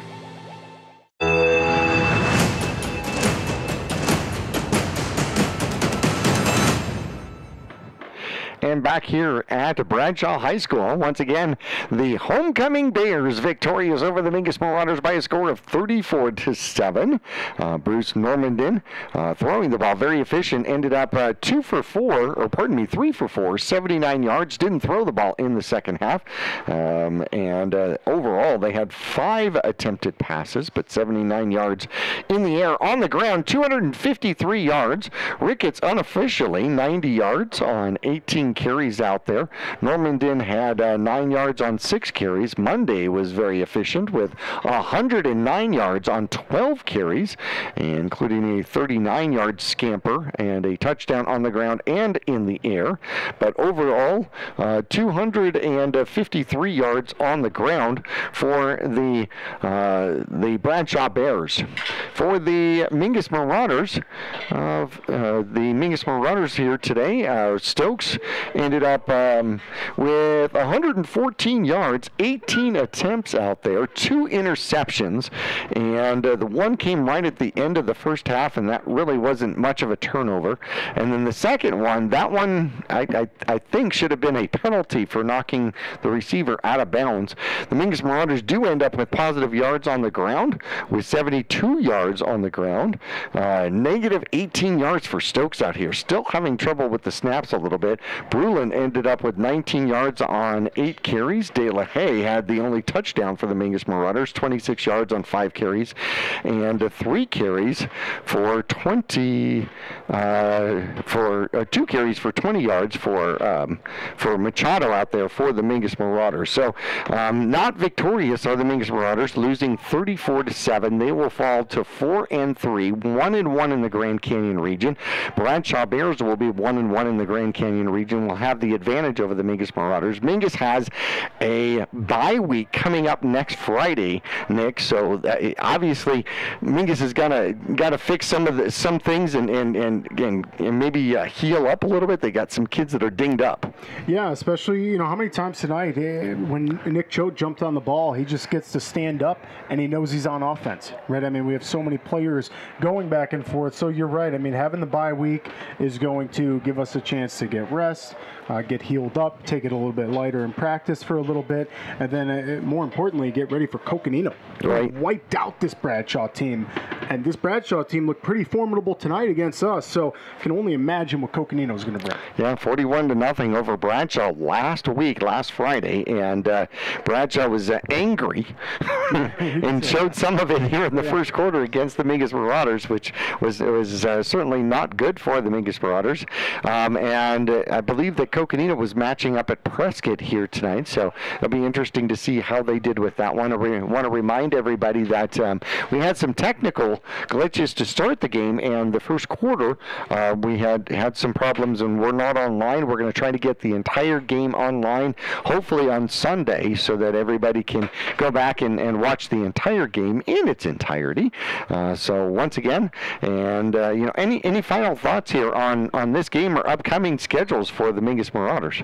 Yeah, the Marauders are going to have to play really tough, and at this point you're going to be playing for pride in your region, right? So it's time to get healed up. We got the bye week coming up. That's a real big positive for us right now. I think the takeaway is let's make total use of the bye week. Everybody rested up. All the players that are going 2 ways, give them some rest, and then we can come back strong and hopefully finish the region with some wins. Well, we're going to be out at Mayor Days tomorrow. I'll be out with Brad Miller and KVRD for Mayor Days tomorrow. On Wednesday, across the board, it's going to be Harvest to Feed the Hungry at a Fry's near you in Prescott Valley, Flagstaff, and of course Cottonwood. You can stop by and make your donations. The holidays are right around the corner, and it's time for our holiday food drives. We start out with the Harvest to Feed the Hungry. It'll go noon to 6 at Fry's coming up Wednesday the 11th, and then coming up that following weekend, it's Fort Verde Days. We'll be out at the Fort Verde Days Parade, and you can catch that on Verde Valley TV as well.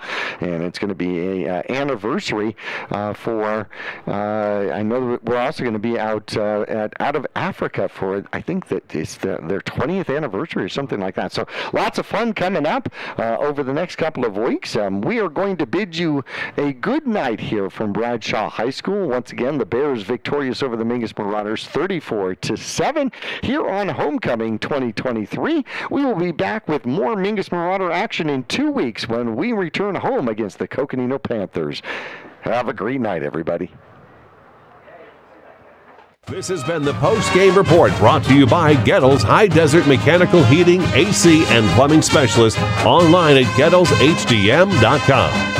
Starting in the late 1920s, Grandpa Gettle and his brothers laid the groundwork for what would become a family legacy. Almost 100 years and 100 patents later, Gettles High Desert Mechanical continues to raise the bar of quality heating, cooling, and plumbing products and services throughout Yavapai County and Flagstaff. Call Gettles High Desert Mechanical Heating, Air Conditioning, and Plumbing at 567-2200 or online at GOETTLSHDM.com. Providing solutions for your comfort. Don't settle. Get Gettles and go Marauders.